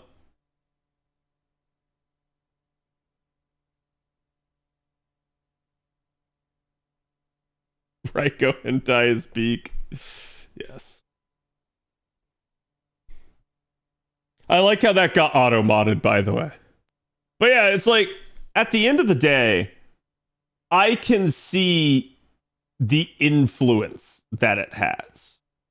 And that is because you have somebody as experienced as Takeuchi, and him sitting down with each of these artists and coming up with, alongside Nasu, right? Like, coming up with how they want the design to be. And you can see just from prior points in the interview chat, they talk about how they want like the character design.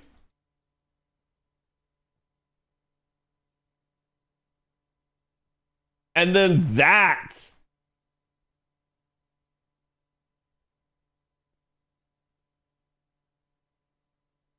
shapes the story.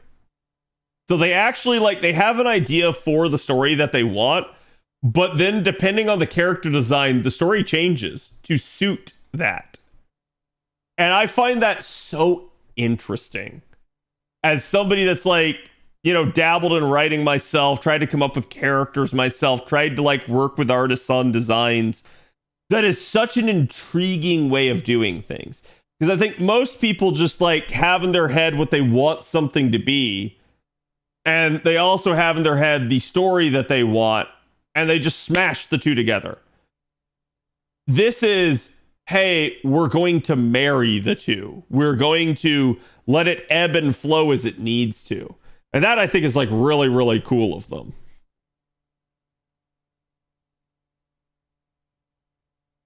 It also brings hype to the artists that design the characters too. Yeah, and to be fair, that's one of the reasons that I think they actually should tap more artists. I think FGO has gotten not stale, but like I feel like they're not maybe like taking as many risks with artists anymore. And I want to see them go out and get like other like high profile artists. I want them to keep doing that. Don't just get set in their ways.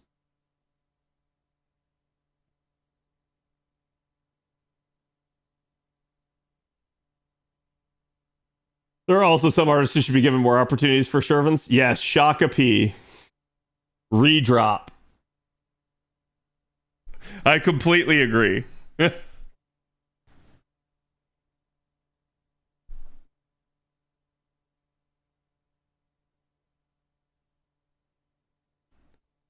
like the Pokemon artists to come back. That'd be cool if they did another one. FGO has gotten comfortable with their current artist lineup. Yeah, and I understand that, like, for churn, that's a good idea, but you don't want to become Genshin Impact or, to a degree, like early Honkai Star Rail, where your design is so damn generic and full of tchotchkes that, like, legitimately, like, for me as an outsider, I cannot tell the difference between the units. I cannot tell who they are.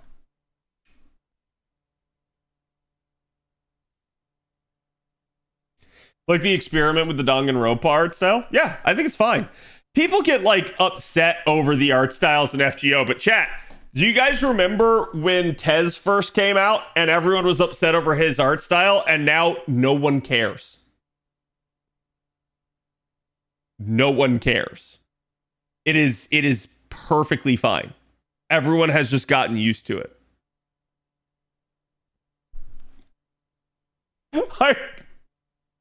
That's just how it always is. We get a new art style, we're like, oh, what's that? And then, like, years later, we're just like, yeah, who cares? It is what it is. It's a thing. In fact, woo! Like, instead, everybody has a different reason to be hype about the character. Yeah, that being said, I don't like his new summer outfit, but I'm sure I'll come around to it too. Like,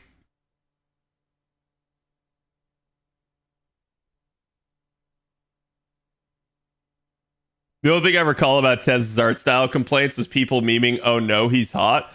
Oh no. There were people that were like, "I hate this art style. What the fuck? Why is this in FGO? This looks atrocious. This looks like somebody threw up on a canvas. It's not digital at all. Why is this here?" Like, yeah, there were all sorts of, like, really, like, bad complaints. I myself said, like, hey, look, it does feel a little off, but it's mostly because the color scheme that they used for Tez was a very neutral tone, which makes the, like, watercolors that got used kind of blend. And that's less the art style, like, fault, and more the, like, actual design choice is what they probably should have changed for, like, his color scheme. But beyond that, I thought it was fine. And I'm just like, it is what it is. This is just how, like, art looks, chat. It's just everybody's so used to, like, modern digital art that they maybe can't, like, fathom something different. But, like, for instance, my mom paints. So, like, I see her paintings all the time. Are they, like, internet quality, like, top tier, like you'd see trending on Twitter? No. But are they good? Yeah. It just is what it is.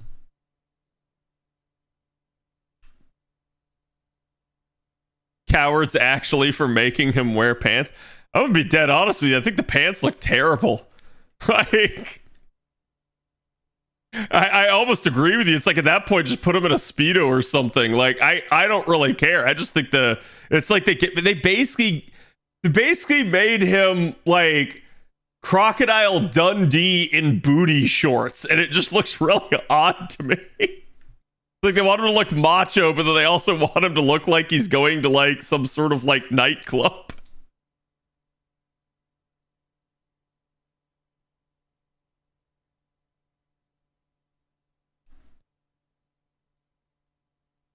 Looks out of place, but doesn't affect the sprite, so it's whatever. Yeah. Yeah, and it's like, I don't really care. Like, I have no problem with it in the end.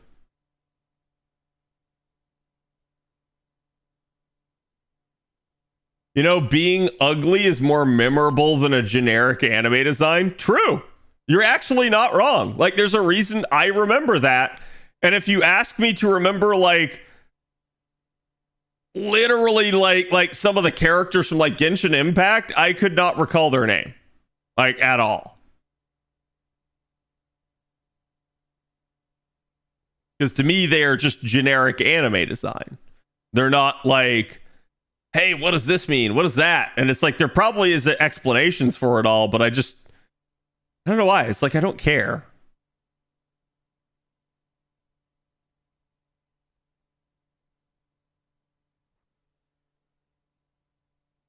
It's insane, and I might grant him if the sprite is good. Nice. Cat, if you had to pick a favorite character design, who would it be? I'm a guess Laratoria.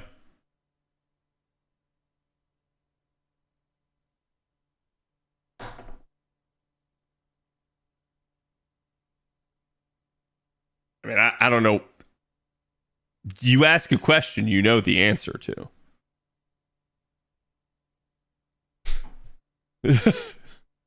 I don't know what else to say. All right, calm down with the Mihoyo bashing. It's fine. I just like, I guess it's the easy example, but all right, I'll use a different one. How about this, chat?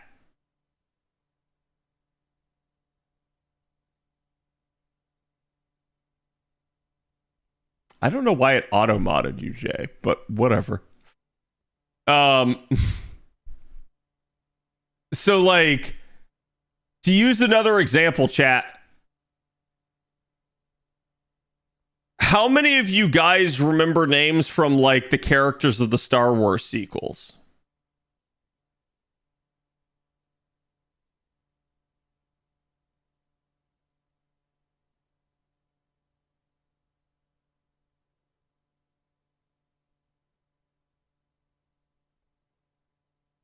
Now, how many of you remember names from the prequels or the original trilogy?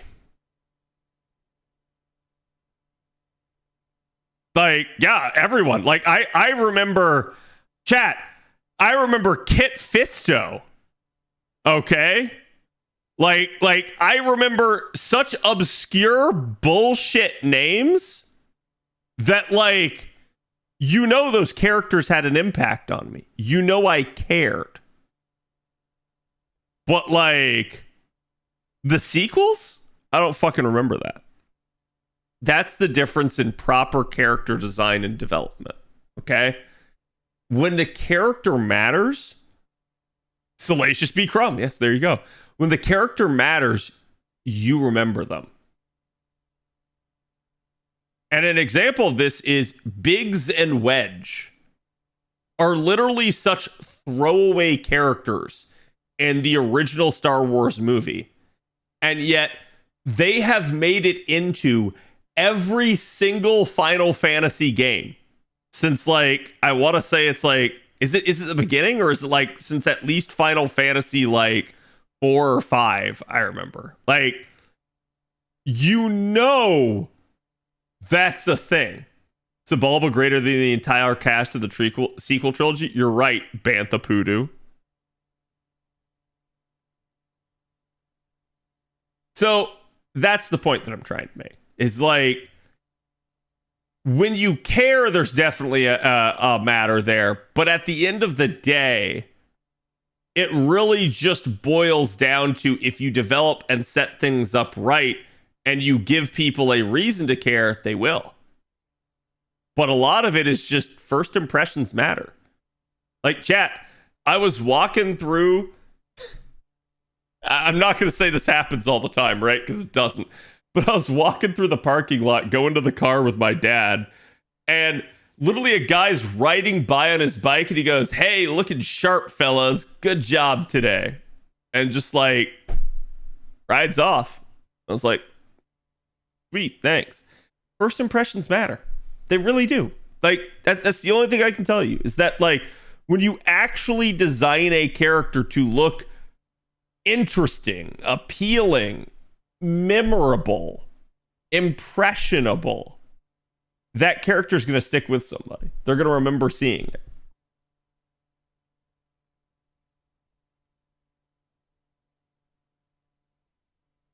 As an example, A New Hope's attack on the Death Star versus The Force Unleashed. No, sorry, The Force Awakens. See, I can't even remember the name of the first fucking attack on the super weapon. I can't even recall its name. Oh god, what is the name of that thing? It's like the super... It's the super something, and I don't remember. But you're right. Yeah, like I don't remember any of it. It's so freaking generic and copycat and rip-off. Star Killer base? Maybe that's what it is. Which is hilarious, and why I wouldn't remember that is because in my brain, Star Killer is the name of the protagonist from The Force Unleashed. So that's always going to be like what trumps that in my mind. I will remember The Force Unleashed more than I will remember The Force Awakens. Peak game, by the way? Actually, yeah. I love it.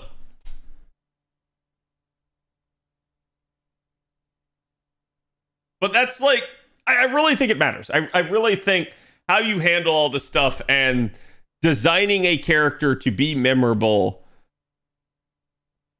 matters so much more than like profitability. It matters so much more than pandering to a core audience and trying to like appease the masses. You don't do that stuff.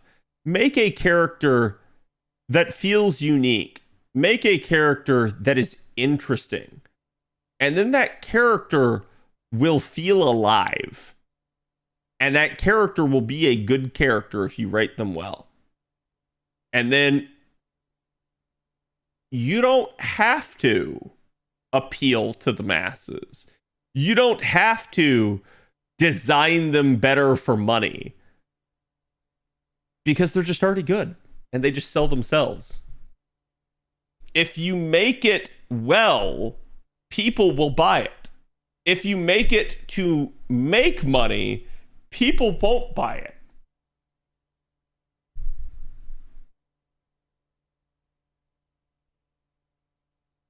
I recognize more Horse Girl characters than HSR characters. I played the game for like 3 days. I only recognize Gold Ship, Haru Urara, because she's constantly memed on. And is it Tachyon? I think Tachyon's the one that that frickin' Rommel keeps like tweeting about constantly. Like those are the only 3 that I recognize. And like I haven't played the game even slightly. The mad scientist, is that what she is? I don't know. But those are the ones that I recognize, chat.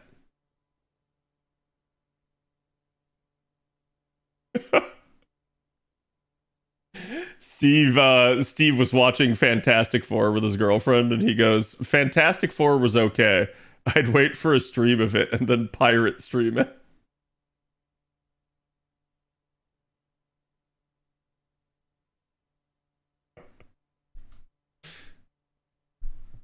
Sounds right, yeah.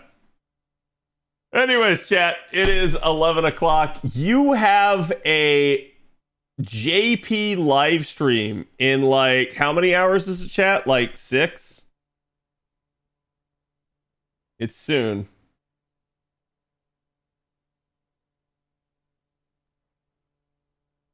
Yeah, 6 hours. August 13th at 5:45 a.m. So Mr. Two Love Treble will be covering that. Make sure you guys give him a follow if you haven't already. Let me see who all is on.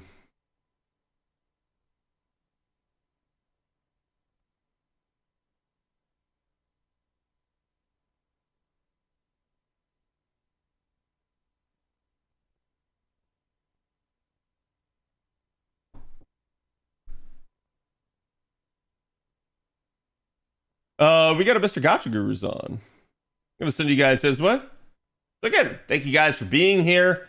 Tomorrow we'll be going over all the new units, so it is what it is.